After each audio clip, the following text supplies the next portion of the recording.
Welcome to Elite Classes. आज के इस वीडियो में हम डिस्कस करेंगे जो कि 10th क्लास का अभी प्री बोर्ड का एग्ज़ाम हुआ था। प्री बोर्ड एग्ज़ाम जो कि 10th क्लास का 2024-25 का भी हाल ही में हुआ था और ये मॉर्निंग शिफ्ट का है। और इसमें मैं एक चीज़ और बता दूं कि यह बेसिक का पेपर है। इसके बाद हम स्टैंडर्ड का सॉल्व करेंगे। तो इसमें पहले हम डिस्कस करें MCQs के 20 क्वेश्चंस। तो सेक्शन ए देखते हैं। सेक्शन ए में जो है वो 20 क्वेश्चंस हैं, 1 to 20 MCQs हैं और 1 मार्क का है। तो इसे हम सॉल्व करते हैं और देखते हैं क्या क्या किस तरीके के क्वेश्चंस पूछे गए हैं। फर्स्ट क्वेश्चन हमारा क्या कहता है कि अ bag contains 5 red balls, 3 green balls, 1 ball is drawn at random, the probability of getting a red ball. ठीक है, तो इसमें हमें कितनी बॉल्स बताई गई हैं। यहाँ पर हम देखते हैं कि जो हमें रेड बॉल्स हैं वो बोली गई हैं 5 और जो ग्रीन बॉल्स हैं वो है हमारे पास कितनी 3। तो टोटल बॉल्स हम देख लेंगे कितनी हो जाएगी 8 हो जाएगी। ठीक है, तो प्रोबेबिलिटी हमें किसकी पूछी है, रेड बॉल की प्रोबेबिलिटी पूछी है। तो रेड कितनी है इसमें हमारे पास 5 और टोटल को हम लिखते हैं नीचे। तो ये हमारी प्रोबेबिलिटी हो गई PE। ठीक है, तो इसका ऑप्शन कौन सा हो गया B। बहुत ही ईजी क्वेश्चन था। नेक्स्ट क्वेश्चन पे चलते हैं। नेक्स्ट क्वेश्चन में ये पूछा है कि the exponent of 2 in the prime factorization of 96। Actual में हमें क्या करना है, पहले 96 के प्राइम फैक्टराइज करने हैं। चलिए तो 96 के प्राइम फैक्टराइज कर लेते हैं। 2 के टेबल से जाएगा 2 चौक 8, 2 8 16, ये भी 2 से जाएगा, 2 4 2 चौक 8, ये भी 2 से जाएगा, 2 एकम 2, 2 2 4, ये भी 2 से गया, 2 6 12, 2 3 6 और ये जाएगा 3 से। ठीक है, तो यानी हम 96 को हम क्या लिख सकते हैं, 96 को हम लिख सकते हैं 2 कितनी बार आया 1 2 3 4 5। 96 को लिख सकते हैं 2 की पावर 5 मल्टीप्लाई 3 जो आया वो एक बार आया 3 की पावर 1। ये हमने प्राइम फैक्टराइजेशन करके लिख लिया। लेकिन हमसे पूछा है कि एक्सपोनेंट ऑफ 2 मतलब कि 2 की पावर पूछी है, इसमें कितनी बन रही है। तो हम देखेंगे यहाँ से हमें दिख रही है 5, तो इसका आंसर हो जाएगा 5। तो ये ऑप्शन D हमारा हो जाएगा इसका आंसर। नेक्स्ट क्वेश्चन देखते हैं, ये भी इजी क्वेश्चन था। नेक्स्ट क्वेश्चन है हमारे पास the discriminant of the quadratic equation. ये हमें क्वाड्रेटिक इक्वेशन के बने इसका डिस्क्रिमिनेंट पूछा है। डिस्क्रिमिनेंट मतलब कि D पूछा है। D का फॉर्मूला क्या होता है हमारे पास, होता है B² - 4AC ये होता है। तो यहाँ से हम A बता सकते हैं कि A की वैल्यू कितनी है, यहाँ से A की 1 है और B कितना है -4 और C की वैल्यू जो है वो 3 है। मतलब इसका कोफिशिएंट A हो गया, इसका B हो गया और इसका कोफिशिएंट C हो गया। तो वैल्यू पुट कर देते हैं, D देख लेते हैं B² मान लो कि -4 का स्क्वायर -4, A कितना है 1 और C कितना है 3। तो इसको सॉल्व कर लेते हैं। 4 का स्क्वायर 16 माइनस, तो ये मल्टीप्लाई करेंगे तो आएगा 12। तो डिस्क्रिमिनेंट यानी D की वैल्यू जो आ गई यहाँ पर हमारी 4 आ गई है। तो ऑप्शन नंबर हमारा B हो गया। तो ये भी इजी क्वेश्चन था। नेक्स्ट क्वेश्चन पे चलते हैं। नेक्स्ट क्वेश्चन है कि how many tangents can a circle है, मतलब एक सर्कल की कितनी टेंजेंट्स हो सकती हैं। अगर हम कोई सर्कल ड्रॉ कर देते हैं तो उसकी इनफाइनाइट नंबर ऑफ टेंजेंट्स हो सकती हैं। जैसे हम समझे इसको कि अगर सपोज कि मैं यहाँ पर कोई एक सर्कल ड्रॉ कर दिया मैंने, तो इसमें हम कितनी टेंजेंट्स ड्रॉ कर सकते हैं, मतलब जितनी हम चाहें उतनी टेंजेंट्स हम उसकी ड्रॉ कर सकते हैं। ठीक है, टेंजेंट्स का क्या होता है कि जो उसको टच करके जा रही होती है, एक पॉइंट से हम टेंजेंट ड्रॉ करते हैं तो इस पर इनफाइनाइट नंबर ऑफ पॉइंट्स होते हैं। तो इनफाइनाइट नंबर ऑफ टेंजेंट्स भी हम इससे ड्रॉ कर सकते हैं। तो इसका आंसर हो जाएगा D। तो नेक्स्ट क्वेश्चन पे चलते हैं। नेक्स्ट क्वेश्चन क्या है कि हमसे पूछा है कि if PE is equal to 0.8 then the probability of PE not. ठीक है, P नॉट की बतानी, तो हमें पता है कि जो प्रोबेबिलिटी होती है PE की और प्लस में PE नॉट की जो प्रोबेबिलिटी, नॉट को शो करते हैं इसके ऊपर बार लगा देते हैं। इन दोनों का जो सम होता है 1 होता है हमेशा। ये हो गया PE और ये हो गया PE नॉट। ये वाला पार्ट जो हो गया हमारा PE नॉट हो गया दूसरा वाला। तो PE की वैल्यू हमें 0.8 बोली हुई है प्लस PE नॉट हम कैसे कर सकते हैं यहाँ से इक्वल टू 1। तो PE को हम अपने यहीं पर रखेंगे, PE नॉट को, ये क्या आएगा 1 - 0.8। तो 1 में से हम क्या करेंगे 0.8 माइनस करेंगे, यहाँ पे भी एक पॉइंट लगा लेंगे और इधर हम 0 लिख लेंगे। तो यहाँ पर क्या गया 0.2 बच जाएगा। ये हमारा आंसर आ गया। देखते हैं कि नेक्स्ट क्वेश्चन क्या है कि if alpha and beta are zeros of the polynomial. ये जो पॉलिनोमियल है इसके अल्फा बीटा जीरोज है, हमें फाइंड करनी है वैल्यू A + B की। तो A + B alpha plus beta बताना है। तो हमें पता है अल्फा प्लस बीटा क्या होता है -B/A। ठीक है, तो अल्फा बीटा की जो हमें यहाँ से हम देख सकते हैं कि यहाँ से A की वैल्यू हमें मिलेगी 2 और B की जो होगी ये होगी B की वैल्यू होगी 6 और ये जो लास्ट होगा ये होगा C की वैल्यू 3। तो -B की जगह हम लिखेंगे 6 और A की जगह लिखेंगे हम 2। तो इससे डिवाइड कर देंगे तो हमारा आ जाएगा 3 -3। तो इसका आंसर हो गया -3। तो ऑप्शन हो गया C। नेक्स्ट क्वेश्चन देखते हैं। हमसे पूछा कि the area of sector of angle theta. इसमें जस्ट फॉर्मूला ही पूछ लिया। तो इसका फॉर्मूला क्या होता है θ/360 × πr²। एरिया ऑफ सेक्टर का फॉर्मूला ये होता है, एरिया ऑफ सेक्टर। तो एरिया ऑफ सेक्टर का फॉर्मूला होता है, तो कौन सा ऑप्शन है हमारे पास तो ऑप्शन नंबर डी, ये ऑप्शन नंबर है, ठीक है, ये भी इजी क्वेश्चन था। नेक्स्ट क्वेश्चन पे चलते हैं, क्या पूछा है, which of the following equation has 2 as roots, root मतलब इनमें से किस इक्वेशन का जो 2 है वो रूट होगा, ठीक है। तो हम क्या करते हैं, एक्चुअल में जो ये वैल्यू आती है, जो रूट आती है, हम जब सॉल्व करते हैं तो एक्चुअल में ये एक्स की वैल्यू आती है, तो यहाँ पे एक्स की वैल्यू को हम 2 पुट करके चेक कर सकते हैं, ठीक है। जहाँ पर वो लेफ्ट हैंड साइड और राइट हैंड साइड दोनों इक्वल हो जाती है, वहीं पर उसी इक्वेशन की ये वैल्यू होगी। इक्वेशन 1 से स्टार्ट करते हैं, चेक करते हैं, ये जो 1 है एक्स स्क्वायर माइनस 4, तो एक्स के प्लेस पर हम लिख लेंगे 2, तो 2 स्क्वायर माइनस 4, तो 2 का स्क्वायर क्या हुआ, ये हमारी लेफ्ट हैंड साइड है, एक्चुअल में लेफ्ट हैंड साइड ये हो गई, और राइट हैंड साइड हमारी किसके है, सभी में राइट हैंड साइड जो है 0। मान लो कि अगर हम इसको सॉल्व करते हैं, अगर ये 0 आ जाता है तो ये इसका मतलब यही इसका रूट होगा। 2 का स्क्वायर क्या हो गया 4 माइनस 4, 4 माइनस 4 क्या हो गया इक्वल टू 0, तो इसका मतलब यही इसका रूट है, तो इसका आंसर यही हो जाएगा, बाकी की हमें चेक करने की ज़रूरत ही नहीं पड़ी। नेक्स्ट क्वेश्चन देखते हैं, क्वेश्चन क्या है, the solution of the pair of linear equation, हमें 2 इक्वेशन की बने, एक ये x plus y is equal to 1 और x minus y is equal to 5, तो इन दोनों को सॉल्व कर लेते हैं, x plus y is equal to 1 और x minus y is equal to 5, इनको सॉल्व करते हैं तो दोनों को ऐड कर लेते हैं, दोनों को ऐड करने से क्या होगा, ये कैंसिल हो जाएंगे, क्योंकि ये प्लस का एक प्लस का एक माइनस का, तो यहाँ क्या बचेगा हमारा 2x इज इक्वल टू 6, तो यहाँ से क्या आ जाएगा, x ही रहेगा 6/2, तो यहाँ पर इसकी वैल्यू क्या आ जाएगी 3, x की वैल्यू हमारे पास आ गई 3। अब x की वैल्यू किस में पुट कर देते हैं, किसी भी एक इक्वेशन में, put x is equal to 3, मान लो ये इक्वेशन 1 है और ये इक्वेशन 2 है, तो मान लो इक्वेशन 1 में पुट कर देते हैं, तो x plus y is equal to क्या दिया है 1, तो x की वैल्यू हमारे पास आ गई है 3 plus y is equal to 1, तो y यहीं पर रहेगा अपने प्लेस पर 1, ये प्लस से उधर जाके 3 माइनस हो जाएगा, तो y की वैल्यू हमें मिल गई -2, तो हम कह सकते हैं कि x की वैल्यू जो है वो है हमारे पास 3 और y की वैल्यू जो है हमारे पास वो है -2, तो हमारा जो आ जाएगा 3 - 2, ये ऑप्शन बी हो जाएगा, ठीक है, ये सही होगा इसका। नेक्स्ट क्वेश्चन पे चलते हैं, ये बीबीटी थ्योरम से रिलेटेड है। बीबीटी थ्योरम का कॉन्सेप्ट हमें पता ही है कि क्या होता है, तो इसमें हमारा क्या होता है, जो साइड का रेशियो होता है वो इक्वल आता है, मतलब कि हम ये कहेंगे कि AD अपॉन BD का जो रेशियो होगा वो इक्वल AE अपॉन CE, मतलब बीबीटी थ्योरम ये कहते हैं कि ये रेशियो, इन दोनों इसका रेशियो और ये इसका रेशियो जो होगा इक्वल होगा, तो AD हमें दिख रहा है 1.5 लिख देंगे यहाँ पर, और BD की वैल्यू है 3 इज इक्वल टू AE हमसे पूछा है, तो AE की वैल्यू हम x मान लेते हैं, x अपॉन, और यहाँ पर जो CE होगा, CE कितना है 2, तो देख लेते हैं इसको सोल्व करके कि क्या आएगा, इसका पॉइंट हटा दो, मतलब पॉइंट क्या, क्रॉस मल्टीप्लाई कर देते हैं दोनों की, ठीक है, तो क्रॉस मल्टीप्लाई इधर 2 से मल्टीप्लाई होगी 1.5 की, तो ये 3 हो जाएगा, और अपॉन में इक्वल में 3x, या यहाँ पर अपॉन में 3 रहने दो इक्वल टू x, क्योंकि बस ऐसे ही एक पूरी क्रॉस मल्टीप्लाई मत करो, इसकी जस्ट इधर मल्टीप्लाई कर दो, तो इधर आगे मल्टीप्लाई करेगा तो ये 3 हो जाएगा ऊपर, और नीचे भी 3, इधर x रह जाएगा, ये x, तो कैंसिल आउट हो जाएगा, 1 आ गई, x की वैल्यू क्या होगी 1, ऑप्शन डी सही हमारा।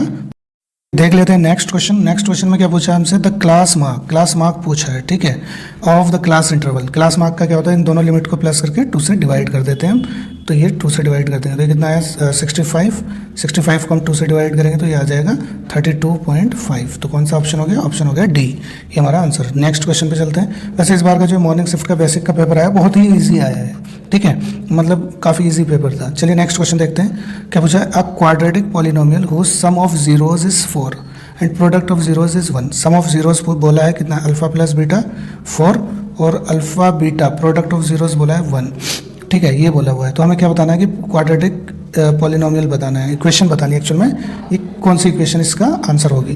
तो अगर हम ये देखें, अल्फा प्लस बीटा होता है -b/a, इसको हम 4 के इक्वल रख देते हैं, इसको हम रख देते हैं c/a, ये अल्फा बीटा होता है, इसको इसके इक्वल रख देते हैं, ठीक है। यहाँ से देखते हैं कि पहली बात तो इसके नीचे कुछ नहीं है, तो हम अपनी साइड से 1 लगा सकते हैं, यहाँ पर भी 1 लगा सकते हैं, लेकिन अब हमें क्या करना है, और भी दूसरा भी तरीका होता है, लेकिन ये ईजी सबसे, ये तरीका जो है ना सबसे ईजी है, इसलिए मैं इसी से बता रहा हूँ, ठीक है। तो यहाँ से हम क्या करते हैं कि बी, ये जो माइनस का साइन है, यहाँ से माइनस का साइन हटाते हैं पहले इसका, ये जो इसका माइनस का साइन है, ठीक है, इसको हटाते हैं और फिर देखते हैं कैसे आएगा। तो यहाँ से जब माइनस से मल्टीप्लाई करते हैं तो ये बचेगा b/a, और यहाँ पर हो जाएगा -4/1, और यहाँ तो हमें गिवन है, इधर की साइड हमें ये गिवन है, यहाँ पर माइनस का कोई प्रॉब्लम नहीं है, ठीक है। तो अब हम देखते हैं कि यहाँ से a की वैल्यू कितनी दिखाई दे रही है हमें, a की वैल्यू हमें दिख रही है 1, और b की वैल्यू जो हमें नज़र आ रही है यहाँ से वो आ रही है 4, और c जो आ रहा है यहाँ से, c की वैल्यू अगर हम देखें तो हमें यहाँ से मिलेगी 1, तो ये हमारे पास इसके कोफिशिएंट्स हो गए, 1 आएगा। तो जब हमारी इक्वेशन होती है वो होती है ax² + bx + c = 0, तो a की जगह पर हम 1 लिखेंगे तो 1 लिखने की ज़रूरत होती नहीं है, ऑलरेडी अंडरस्टूड होता है, प्लस बी की वैल्यू है 4x और प्लस सी, ये जो सी है ये हमें लिखना होगा इसका 1।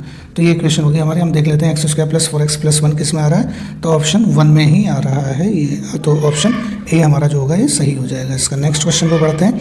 अच्छा, इसमें हमें क्या बोला हुआ है कि साइन ए बोला हुआ है। साइन ए क्या होगा, पहले एक चीज़ देखते हैं इसके ट्रिग्नोमेट्रिक रेशियोज क्या किस तरीके से चेक करते हैं हम करते हैं पापा बियर पियोगे, तो आंसर में हाँ हाँ बेटा।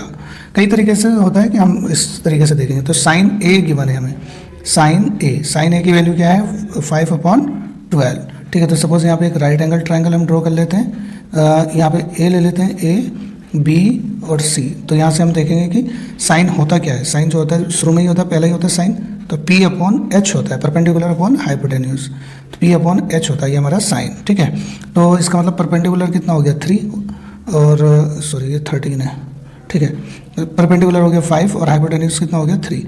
तो जहाँ पर हमारा थीटा होता है वहीं पर मतलब कि वहीं पर हमारा बेस होता है, तो ये हमारा हो जाएगा बेस और थीटा के अपोजिट हो जाएगा परपेंडिकुलर और ये हो जाएगा इधर हमारा हाइपोटेन्यूज।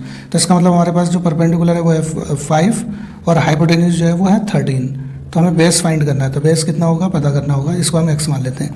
तो इसको हम बाय पाइथागोरस थ्योरम करेंगे। बाय पाइथागोरस थ्योरम PT लिख रहा हूँ। तो बेस स्क्वायर, बेस कितना है x का स्क्वायर प्लस परपेंडिकुलर स्क्वायर मतलब कि 5 का स्क्वायर इक्वल टू हाइपोटेन्यूज मतलब कि 13 का स्क्वायर। तो हम यहाँ से कहेंगे x² plus 25 equal to 169। x² क्या आ जाएगा 169 माइनस 25 आ जाएगा, तो x की वैल्यू x² आ जाएगा 144 माइनस करने के बाद। तो जब हम इसका स्क्वायर रूट हटाएंगे तो इसमें स्क्वायर हटाएंगे तो इस पर रूट लग जाएगा और ये किसका रूट होता है, ये 12 का होता है। 12 × 12 लिख सकते हैं हम, यानी x की वैल्यू जो आ गई हमारी वो 12 आ गई। ठीक है, तो यहाँ से इसकी जो वैल्यू हम यहाँ लिख सकते हैं, इसकी जो वैल्यू आई है वो 12 आई है। ठीक है, तो अब हमसे क्या पूछा था कोस थीटा। कोस क्या होता है, कोस ए पूछा था। कोस क्या होता है साइन, दूसरे नंबर पे क्या होता है कोस होता है B/H। तो B कितना है इसमें 12 और H कितना है 13। तो ये हमारा आंसर हो गया 12/13। तो ऑप्शन ए सही है। क्वेश्चन देखते हैं। क्वेश्चन क्या है, the surface area and volume of a sphere are numerically equal. मतलब कि सरफेस एरिया और वॉल्यूम जो है स्फीयर का दोनों इक्वल है न्यूमेरिकली। तो find then the diameter of the sphere is, diameter हमें बताना है। तो हमें क्या होता है कि अगर हम स्फीयर का सरफेस एरिया देखें तो वो होता है 4πr²।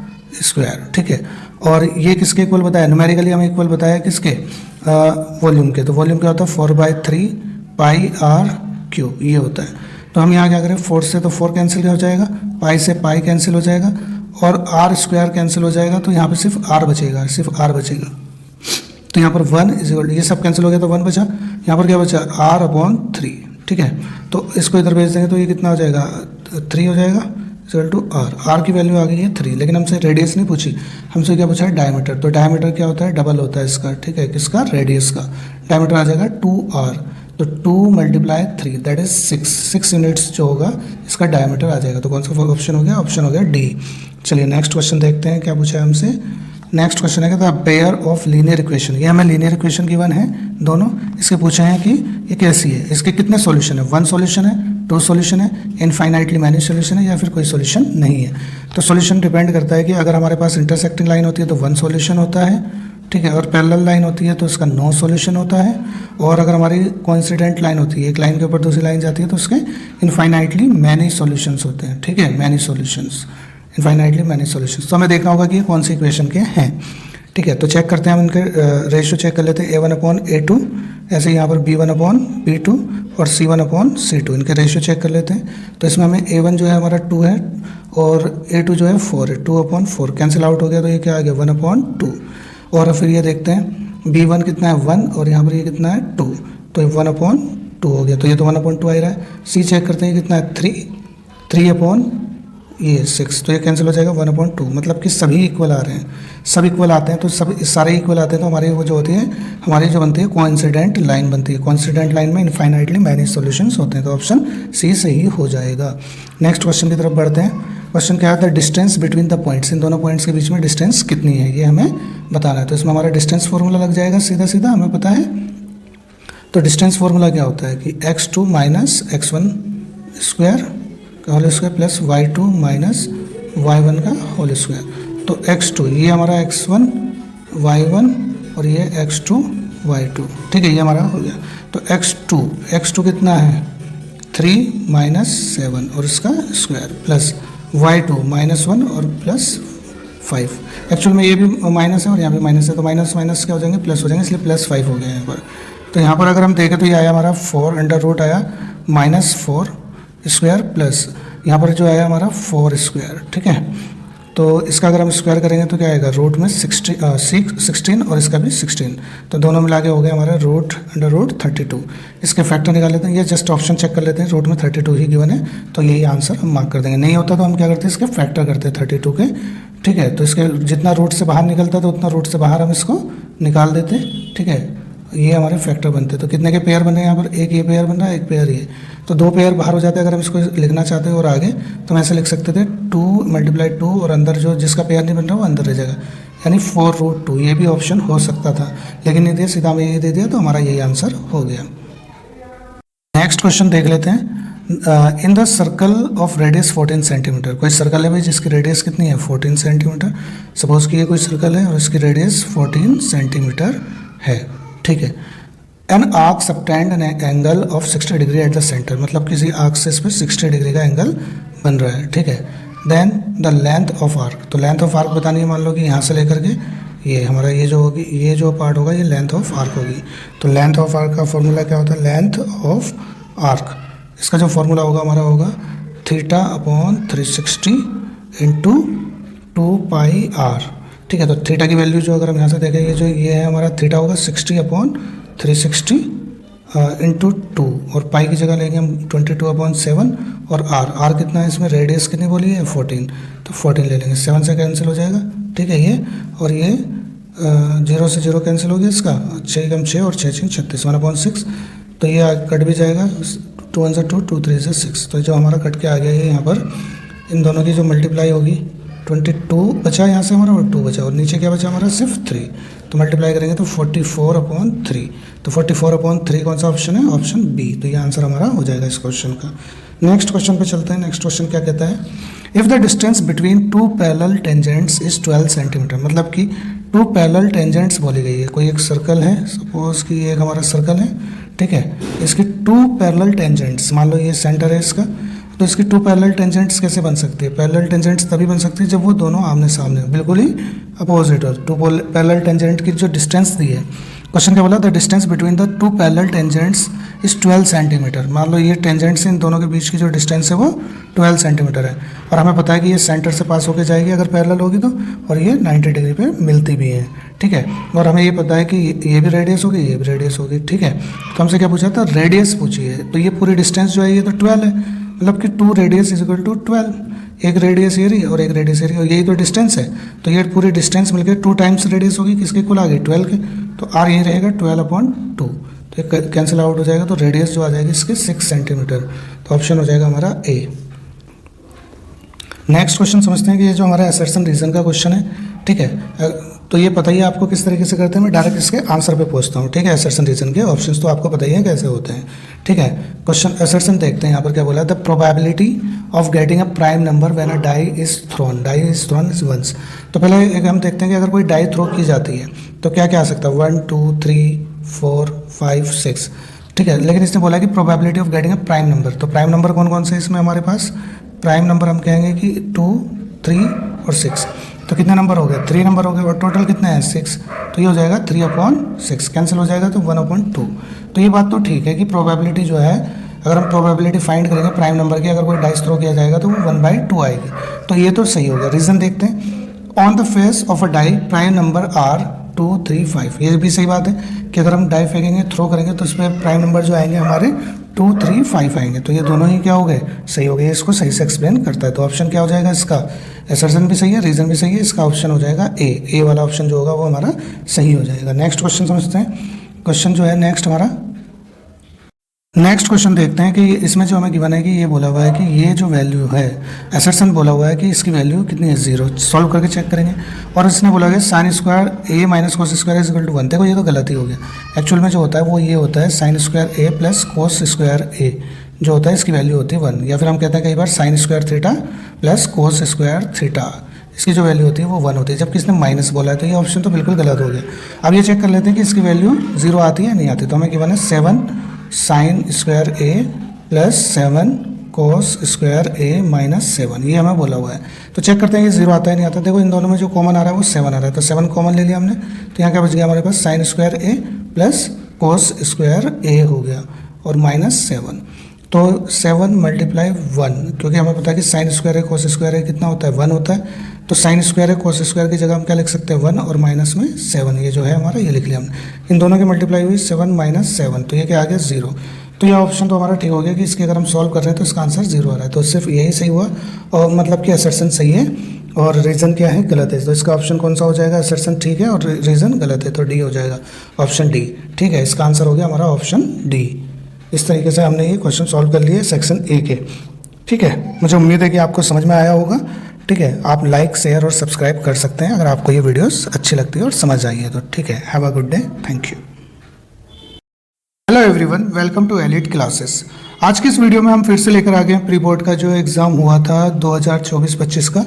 इसमें जो इसका जो हमने था सेक्शन 1 कर लिया था, मतलब सेक्शन ए हमने इसका ऑलरेडी कर लिया था। अगर आपने नहीं देखा है तो वो देख सकते हैं, उसका लिंक भी मैं इस वीडियो के डिस्क्रिप्शन में दे दूंगा। जो हम इसमें ये हम सॉल्व कर रहे हैं मैथमेटिक्स का बेसिक का। तो आज जो इसमें मैं क्वेश्चन कराऊंगा आपको पार्ट बी के कराऊंगा, सेक्शन बी जिसमें हम डिस्कस करेंगे। ठीक है, सॉल्व करेंगे। चलिए देखते हैं सेक्शन बी के क्वेश्चन से स्टार्ट करते हैं। सेक्शन बी में हमारे जो क्वेश्चन है वो 2 मार्क्स का है ईच। ठीक है, हर एक क्वेश्चन जो है 2 मार्क्स का है और इसमें क्वेश्चन 21 से 25 तक है। तो ये सेशन भी अच्छा होने वाला है, आई होप कि ये भी आपको पसंद आएगा। ठीक है, चलिए तो क्वेश्चन स्टार्ट करते हैं। पहला क्वेश्चन क्या है हमारा, इन द गिवन फिगर, जो ये हमें गिवन फिगर गिवन है। ठीक है, इसमें हमें बोला है कि A B parallel C D. तो ए बी और सी डी जो है पैरेलल है, मतलब कि ये रहा हमारा ए बी और ये रहा सी डी, ये दोनों एक दूसरे के पैरेलल बताई हुई हैं इसमें। तो हमें प्रूव करना है कि ट्रायंगल ए ओ बी मतलब ए ओ बी, ये ट्रायंगल जो हुआ ये किसके सिमिलर है, ट्रायंगल डी ओ सी के सिमिलर हमें इसको प्रूव करना है। तो इसको प्रूव करने के लिए चलिए हम देखते हैं कि क्या क्या हमारे पास हम कैसे कर सकते हैं। तो सबसे पहले हम देखेंगे यहाँ पर हमारे पास 2 ट्रायंगल बनेंगे, एक ट्रायंगल ये और एक ट्रायंगल ये। तो हम यहीं पर ये दोनों ट्रायंगल ये ले लेते हैं जो हमें कॉन्ग्रुएंट प्रूव करने हैं। तो हम यहाँ पर ले लेते हैं इन triangle A O B and triangle D O C, ये दोनों ट्रायंगल हम ले लेते हैं। इन दोनों ट्रायंगल में हम देखेंगे इसको किस तरीके से हम कॉन्ग्रुएंट प्रूव कर सकते हैं। कॉन्ग्रुएंट प्रूव करने के लिए सबसे पहले अगर हम देखें तो ये एंगल और इधर का एंगल, ये दोनों जो हुए वर्टिकली अपोजिट एंगल हुए। तो हम ये कह सकते हैं यहाँ पर कि एंगल ए ओ बी, इसको हम कैसे बोल सकते हैं, ए ओ बी, ये जो एंगल बनेगा ये किसके इक्वल होगा, सी ओ डी के। हम कह सकते हैं कि एंगल सी ओ डी के। क्यों इक्वल हुआ, वर्टिकली अपोजिट एंगल होंगे ये। ठीक है, इसलिए इक्वल हुआ।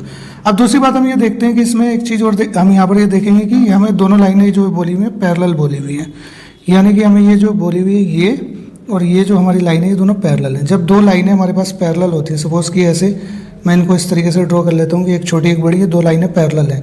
और अगर हम देखें तो ये जो लाइन जा रही है इस तरीके से, ठीक है, ये ट्रांसवर्सल लाइन का काम करेगी। ये क्या है, ट्रांसवर्सल लाइन। जब ये ट्रांसवर्सल लाइन होगी तो हमें पता है कि ये एंगल और ये एंगल दोनों क्या हो जाएंगे, इक्वल हो जाएंगे ऑल्टरनेट इंटीरियर एंगल से। तो हम यहाँ पर कह सकते हैं, अगर मैं इसको यहाँ से देखता हूँ कि यहाँ से हमें ये एंगल यहाँ पर ए दिखेगा और यहाँ पर ये एंगल इसमें हमें डी मिलेगा। तो हम ये कह सकते हैं कि एंगल बी ए ओ, तो हम यहाँ कहेंगे कि एंगल बी ए ओ किसके इक्वल होगा। यहाँ पर हम देख लेते हैं, यहाँ पर हमारा ये एंगल है तो इसको हम कह सकते हैं सी डी ओ। तो यहाँ पर हम कहेंगे एंगल सी डी ओ, ये दोनों इक्वल होंगे। फिर से अगर यही हम दोबारा से पैरेलल लाइन देखें, ये दोनों पैरेलल लाइन, तो अब की बार अगर हम इधर की साइड से देखें तो ये हमें क्या मिलेगी, ये लाइन ट्रांसवर्सल लाइन का काम करेगी। सपोज मैं इसको ऐसे ड्रॉ कर देता हूँ तो एक एंगल यहाँ पर बनेगा और दूसरा एंगल यहाँ पर बनेगा। तो ये अभी ये एंगल और ये एंगल क्या हो जाएंगे, ये भी इक्वल हो जाएंगे। तो इसको हम किस तरीके से पढ़ेंगे, एंगल ए बी ओ पढ़ सकते हैं हम इसको, एंगल ए बी ओ। तो हम यहाँ लिखेंगे एंगल ए बी ओ जो इक्वल होगा किसके इक्वल होगा, डी सी ओ के इक्वल होगा, एंगल डी सी ओ के इक्वल होगा। अब ये दोनों जो एंगल इक्वल हुए हैं किससे हुए हैं, ऑल्टरनेट इंटीरियर एंगल जो ट्रांसवर्स पैरेलल लाइन से हमारे बनते हैं। तो इसमें हम देख रहे हैं कि ये तीनों एंगल इक्वल हो गए, ये एंगल इसके इक्वल है। ठीक है, तो तीनों एंगल इक्वल हो गए इस ट्रायंगल में। तो हम ये कह सकते हैं कि ट्रायंगल ए ओ बी और जो सिमिलर है किसके, ट्रायंगल डी ओ सी के। किससे हुआ ये, एंगल से हुआ। ठीक है, सिमिलैरिटी इसमें ये हमारी लग गई है, सिमिलैरिटी। ठीक है, इससे ये हमारे दोनों एंगल ट्रायंगल जो है वो क्या हुए, सिमिलर हुए। इसी क्वेश्चन के एक और में भी क्वेश्चन आया है, तो इसको भी देख लेते हैं। इस क्वेश्चन में हमें क्या बोला हुआ है, और वाला जो क्वेश्चन है इसमें बोला है कि दो ट्रायंगल हैं ए बी सी, सिमिलर है किसके, डी ई एफ के। तो मैं दो ट्रायंगल ड्रॉ कर लेता हूँ। सपोज कि एक ट्रायंगल ये रहा और दूसरा ट्रायंगल ये रहा, दो ट्रायंगल हम ड्रॉ कर लेते हैं। इसमें क्या बोला हुआ है, ए बी सी जो है ये किसके सिमिलर है, डी ई एफ के सिमिलर है, ठीक है। और इसमें यहाँ पर क्या बोला हुआ है, एंगल ए की वैल्यू बताइए हमें 45, तो मैं यहाँ पर लिख देता हूँ 45 डिग्री, और एफ की वैल्यू जो दिखाई है हमें यहाँ पर वो दिखाई है 56 की, ठीक है। तो हमें फाइंड करना है एंगल बी, तो हमें बताना है कि एंगल बी की वैल्यू क्या होगी, ठीक है। सपोज कि इसको हम एक्स मान लेते हैं। अगर हम यहाँ पर ध्यान से देखें दोनों सिमिलर ट्रायंगल हैं, तो सिमिलर ट्रायंगल अगर यहाँ पर एंगल क्या बन रहा है 45, तो इधर एंगल डी ये भी क्या बनेगा 45 बनेगा, ठीक है। और अगर यहाँ पर ये हमारा एफ पर एंगल क्या बन रहा है 56, तो इधर वाला एंगल भी हमारा क्या बनेगा, ये भी 56 बनेगा, ठीक है, क्योंकि कॉरस्पॉन्डिंग एंगल्स जो होते हैं वो इक्वल होते हैं। तो अब हम इस ट्रायंगल में देख सकते हैं, अगर हमें बी की वैल्यू फाइंड करनी है तो हम क्या करेंगे, angle A plus angle B plus angle C is equal to 180 होगा, ठीक है। Sum of angle of triangle 180, ठीक है। तो ए की वैल्यू कितनी है 45, और बी के हमने क्या मान लिया है एक्स, और सी की वैल्यू जो है हमारे पास 56 इज इक्वल टू 180, ठीक है। तो इन दोनों को हम प्लस कर लेते हैं, ये कितना हो गया, यहाँ से हमारे पास है 45 और ये इधर से 56, इन दोनों को प्लस कर लेते हैं, ये हुआ 101। तो 101 degree plus x is equal to 180 degree, ठीक है। एक्स यहीं पर रहेगा अपने प्लेस पर ही 180 डिग्री, ये उधर जाके 101 जो इधर जाके माइनस हो जाएगा 101, ठीक है। तो x की वैल्यू यहाँ से हमें मिल जाएगी कितनी 79, जब 180 में से ये माइनस करेंगे तो इसका मतलब हमने x किसको माना था, हमने जो लेट किया था वो x किया था b को। तो हम यहाँ से कह सकते हैं कि जो एंगल b की जो वैल्यू आ गई है वो हमारी कितनी आ गई है 79, ठीक है। नेक्स्ट क्वेश्चन देख लेते हैं। नेक्स्ट क्वेश्चन में हमें क्या बोला हुआ है कि find HCF of 26 and 65 by prime factorization method. By prime factorization method से बताना है तो हम क्या करेंगे, बाय यही लिखेंगे, बाय प्राइम फैक्टराइजेशन मेथड, ठीक है। प्राइम फैक्टराइजेशन मेथड से ही इसको करते हैं। तो प्राइम फैक्टराइजेशन किस किस के करने हैं, हमें 26 के करने हैं प्राइम फैक्टर, और दूसरा जो हमें प्राइम फैक्टर करने हैं किसके 65 के करने हैं। तो ये 2 से कैंसिल करते हैं, 2 1 2, 2 3 6, और ये 13 से जाएगा, फिर ये जाएगा 5 से, 5 1 5, 5 15 से, तो ये 13 आएगा। तो यहाँ पर फिर से हमारा किससे क्या आ जाएगा, यहाँ पर 13, ठीक है। तो अगर हम यहाँ पर कहें तो हम 26 को कैसे लिख सकते हैं, 26 को हम लिख सकते हैं 2 × 13, और 65 को हम कैसे लिख सकते हैं 5 × 13, ठीक है। तो हमसे क्या पूछा हुआ है HCF किन का, इन दोनों का 26 का और 65 का HCF बताना है हमें। तो HCF क्या हो जाएगा, जो दोनों में कॉमन होगा वो ये क्या हो जाएगा 13, तो हमारा HCF हो जाएगा 13 इसका, ठीक है। नेक्स्ट क्वेश्चन देखते हैं। नेक्स्ट क्वेश्चन क्या है, यहाँ पर हमें क्वेश्चन गिवन है कि अ लॉट ऑफ 30 बल्ब्स, ठीक है, कंटेन 5 डिफेक्टिव वंस। तो मतलब कि टोटल बल्ब्स जो हैं हमारे पास, टोटल नंबर ऑफ बल्ब्स हम यहाँ पर देखते हैं वो है हमारे पास 30, ठीक है। इसमें से डिफेक्टिव बोले हैं कितने 5, तो हम डिफेक्टिव बल्ब्स देख लेते हैं, डिफेक्टिव बल्ब्स। तो डिफेक्टिव बल्ब्स से हमारे पास 5, तो मतलब कि गुड बल्ब्स कितने हो जाएंगे। तो हमसे क्या पूछा, 1 bulb is random drawn at random from a lot, what is the probability that the bulb drawn is a good one. तो गुड बल्ब देख लेते हैं कितने हो गए, गुड बल्ब, इजी क्वेश्चन है ये भी। गुड बल्ब्स जो हो जाएंगे इसमें से माइनस कर देंगे, टोटल बल्ब ये हैं और इसमें से डिफेक्टिव इतना है, तो सही कितने हो गए 25। तो हमसे प्रोबेबिलिटी पूछी है कि what is the probability that the bulb drawn is a good one. तो गुड बल्ब की हम प्रोबेबिलिटी फाइंड कर लेंगे। तो गुड कितने हैं इसमें से हमारे पास 25, और टोटल कितने हैं, टोटल है हमारे पास 30, ठीक है। 5 से कैंसिल हो जाएगा, 5 5 25 और 5 6 30, तो ये आ जाएगा 5/6, ये हमारा आंसर आ गया इसका। नेक्स्ट क्वेश्चन देखते हैं।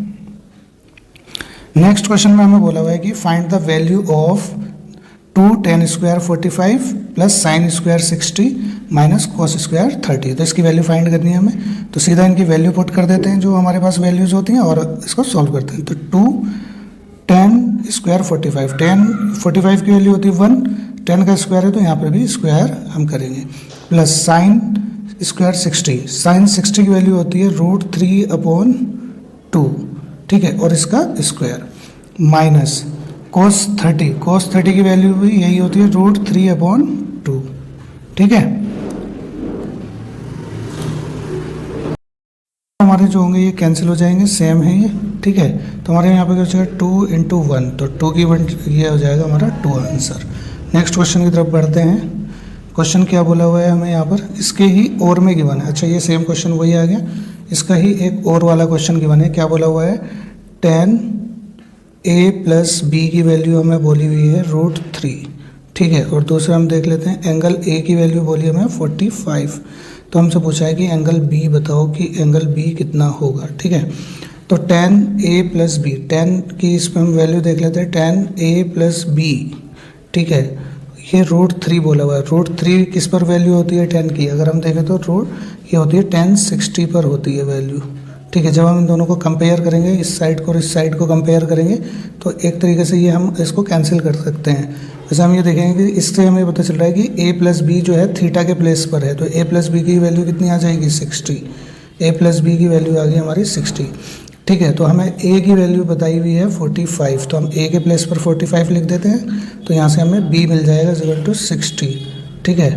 तो B यहीं पर रहेगा 60 डिग्री, ये प्लस है, उधर जाके क्या हो जाएगा -45, तो एंगल B की जो वैल्यू आ गई हमारी वो 15 डिग्री आ गई। हमसे यही पूछा था इसमें कि B की वैल्यू क्या होगी, तो यही इसका आंसर हो जाएगा। नेक्स्ट क्वेश्चन पे चलते हैं। नेक्स्ट क्वेश्चन हमारा क्या बोला हुआ है कि the length of a tangent from a point P at a distance 5 centimetre from the centre of a circle is 3 centimetre. मतलब कि ये जो लेंथ ऑफ टेंजेंट है वो कितनी है 3 सेंटीमीटर, और कोई एक पॉइंट P है सर्कल से, वो कितने, उसके सेंटर से कितने डिस्टेंस पर है 5 सेंटीमीटर की।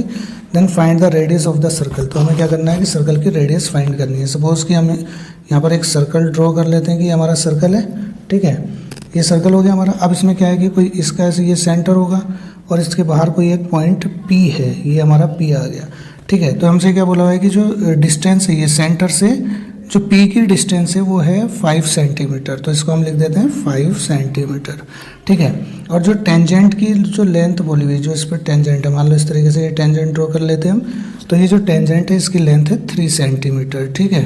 तो ये हमने 3 लिख लिया।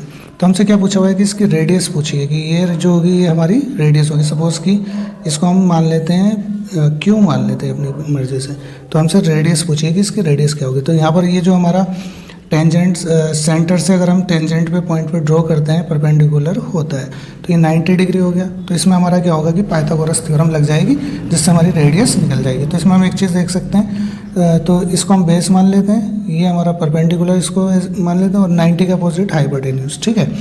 तो बाय पाइथागोरस थ्योरम हम इसको कर सकते हैं, बाय पाइथागोरस थ्योरम, पीटी लिख रहा हूँ पाइथागोरस थ्योरम के लिए। तो क्या होती है, base square plus perpendicular square is equal to hypotenuse square, ठीक है।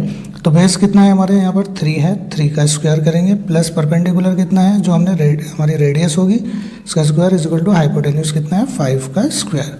तो यहाँ पर 3 का स्क्वायर 9 और r square is equal to 25, 5 का स्क्वायर 25। तो यहाँ से हम देख लेते हैं कि आर स्क्वायर जो आएगा हमारा वो आएगा 25, ये प्लस है यहाँ पर, उधर जाकर जो हो जाएगा ये माइनस हो जाएगा 9, ठीक है। तो r square is equal to 16। तो यहाँ से हम क्या कहेंगे, आर का स्क्वायर हटा देंगे, तो आर स्क्वायर हटाएंगे तो इधर क्या लग जाएगा 16। 16 को हम कैसे लिख सकते हैं, 16 को हम लिख सकते हैं 4 × 4, तो एक पेयर बाहर आ जाएगा। तो यहाँ से हमारी रेडियस जो आ जाएगी वो आ जाएगी 4 सेंटीमीटर। हमसे क्या पूछी थी, इसकी रेडियस ही पूछी थी कि find the radius of the circle. इस सर्कल की रेडियस जो है वो आ गई हमारी 4, ठीक है। मुझे उम्मीद है कि ये क्वेश्चन आपको समझ में आ गया होगा। क्वेश्चन पेपर का जो मैंने ये एक क्वेश्चन कराया था, इसमें थोड़ी सी मिस्टेक हो गई थी। इस क्वेश्चन को समझ लेते हैं कि इसमें मिस्टेक क्या हो गई थी। तो इसमें यहाँ से जो ये पूरा मैंने सॉल्व कराया था, ये MCQs का क्वेश्चन नंबर 12, इसमें यहाँ से ये सारा इसी तरीके से एज इट इज सोल्व था। आप चाहें तो वीडियो में भी देख सकते हैं, लेकिन यहाँ पे एक मिस्टेक मैंने ये कर दी थी कि यहाँ पर ये जो माइनस का साइन है ना, तो B की वैल्यू जो है यहाँ से -4 आनी थी, तो मैंने यहाँ पर गलती से क्या लिख दिया, ये +4 लिखा हुआ है। तो इसकी जगह पर हमें क्या लिखना होगा, क्योंकि यहाँ से B की वैल्यू जो हमें दिखाई दे रही है वो -4, तो यहाँ पर हम -4 और लिखेंगे, ठीक है। तो अब जो हमारी यहाँ से इक्वेशन हो जाएगी, इक्वेशन मैंने ये मार्क कराई थी, ऑप्शन ए मार्क कराया था, इसको देख लेते हैं। अब ये वाली इक्वेशन एक्चुअल में यहाँ पर क्या होना चाहिए, इसके प्लस के प्लेस पर क्या आना चाहिए, जो यहाँ पर प्लस लिखा हुआ है ये, इसके प्लेस पर हमारा आना चाहिए माइनस, क्योंकि बी की वैल्यू हमारी क्या है, माइनस है, ठीक है। तो यहाँ पर मैं क्या करता हूँ कि ये जो इक्वेशन है इसमें यहाँ पर हमारा माइनस आ जाएगा, ठीक है। तो अब ये इक्वेशन सही हो जाएगी। इसके हिसाब से अगर हम ऑप्शन देखेंगे तो हमारा ऑप्शन होगा बी। तो ऑप्शन बी करेक्ट है एक्चुअल में इस क्वेश्चन का, ठीक है। तो यहाँ पर मैं एक्चुअल में ये माइनस का साइन मैं लिखना भूल गया था, इस वजह से ये मिस्टेक हो गई थी। तो आई होप कि ये आप भी करेक्ट कर लेंगे अपना। Hello everyone, welcome to Elite Classes. आज की इस वीडियो में हम डिस्कस करेंगे फिर से वही प्री बोर्ड का एग्जाम क्वेश्चन पेपर जो कि हमारा हुआ है 2024-25 में, और ये 10th क्लास का है हमारा मैथ का, और बेसिक पार्ट है।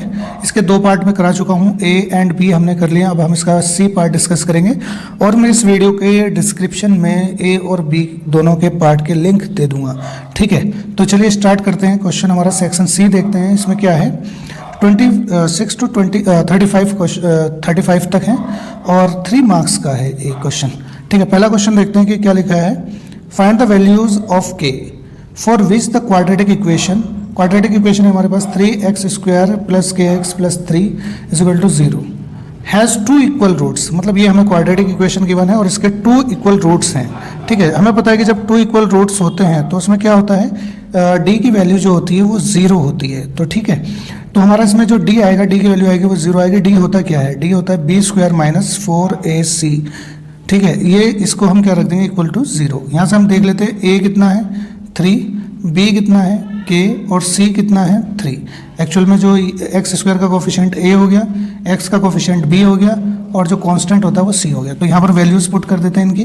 तो b² मतलब b की जगह हम क्या लिख देंगे k, और k² हो जाएगा माइनस 4a की जगह पे हम लिख देते हैं 3, और c की जगह लिख देते हैं 3, ठीक है। ये किसके इक्वल आ जाएगा, 0 के। तो यहाँ पर हम देखते हैं k² माइनस इनकी मल्टीप्लाई कर लेते हैं, जो आया ये कितना आ जाएगा मल्टीप्लाई करके 36 इज इक्वल टू 0। तो k² हमारा यहीं पर रहेगा, ये 36 आ जाएगा इधर। k का स्क्वायर हटाएंगे तो इस पर रूट लग जाएगा 36, ठीक है। और जब हम इसके फैक्टर करेंगे तो k की वैल्यू जो आ जाएगी, इसको हम 36 को लिख सकते हैं 6 मल्टीप्लाई 6, तो एक फैक्टर आ जाएगा, मतलब एक पेयर बाहर आ जाएगा। तो प्लस माइनस करके इसकी वैल्यू आती है तो ये आ जाएगी 6, तो इसकी वैल्यू होगी 6, ठीक है। तो ये उम्मीद है कि समझ में आ गया होगा। नेक्स्ट क्वेश्चन देखते हैं हम। हमारा नेक्स्ट क्वेश्चन क्या है, फाइंड द रूट्स, इसी के और का पार्ट है। Find the roots of the quadratic equation. Quadratic equation हमारे पास है 2x² plus 5x plus 3 is equal to 0 by factorization. तो इसका हमें फैक्टराइज करना है और फिर इसमें वैल्यू बतानी है। तो हम क्या करते हैं, इसको इक्वेशन लिख लेते हैं पहले, 2x² plus 5x plus 3 is equal to 0, ठीक है। तो 2x² तो ऐसे ही रहेगा हमारा, प्लस 5 को हम स्प्लिट करेंगे तो ये क्या हो जाएगा हमारा 2x, और 3x हम इसको लिख सकते हैं, क्योंकि 5x क्या होगा 2x प्लस 3x, और मल्टीप्लाई करके इनका 6 आना चाहिए, ठीक है। कैसे करते हैं, हम करते हैं a और c की मल्टीप्लाई करके चेक करते हैं, ठीक है। तो a इसमें हमारा 2 और जो c है इसमें 3, तो मल्टीप्लाई करके क्या आना चाहिए 6, और जो b होता है वो प्लस माइनस करके आना चाहिए, दैट इज 5 है हमारा, प्लस माइनस करके 5 आना चाहिए और मल्टीप्लाई करके 6 आना चाहिए, ठीक है। तो जब हम इसके 2 और 3 की मल्टीप्लाई करेंगे तो वो 6 आएगा, और दोनों को प्लस कर देंगे तो 5 आएगा। तो दोनों कंडीशन हमारी फुलफिल हो रही है यहाँ पर, ठीक है। तो ये हमारे फैक्टर्स हो जाएंगे, और प्लस में हमारा जो कांस्टेंट बचा है वो लिख लेंगे। यहाँ पर इन दोनों में क्या कॉमन आ रहा है और इन दोनों में क्या कॉमन आ रहा है, तो इन दोनों में हम देखते हैं तो हमें यहाँ पे कॉमन मिल रहा है। एक तो हमारे पास है यहाँ से x कॉमन है, 2 कॉमन है दोनों में, तो 2 ले लिया। यहाँ भी x है, यहाँ भी x है, x कॉमन ले लिया, तो यहाँ से 2x तो बाहर हो गए। यहाँ पर x की पावर 2 है तो एक x बचेगा, प्लस यहाँ से ये वाला प्लस का साइन लेंगे प्लस, और फिर यहाँ से ये पूरा 2x बाहर जा चुका है तो यहाँ पर 1 रह जाएगा, क्योंकि वापसी से हम इसकी इससे मल्टीप्लाई करेंगे तो यही आएगा 2x आएगा, ठीक है। और आगे चलते हैं, यहाँ पर प्लस का साइन है वो ले लिया। इन दोनों में क्या कॉमन आ रहा है 3 कॉमन ले लेंगे, और ब्रैकेट में एक्चुअल में वही डिजिट आता है जो यहाँ पर आता है। तो यहाँ से एक्चुअल में हमारा 3 बाहर हो गया, तो यहाँ पे क्या बचा x प्लस 1।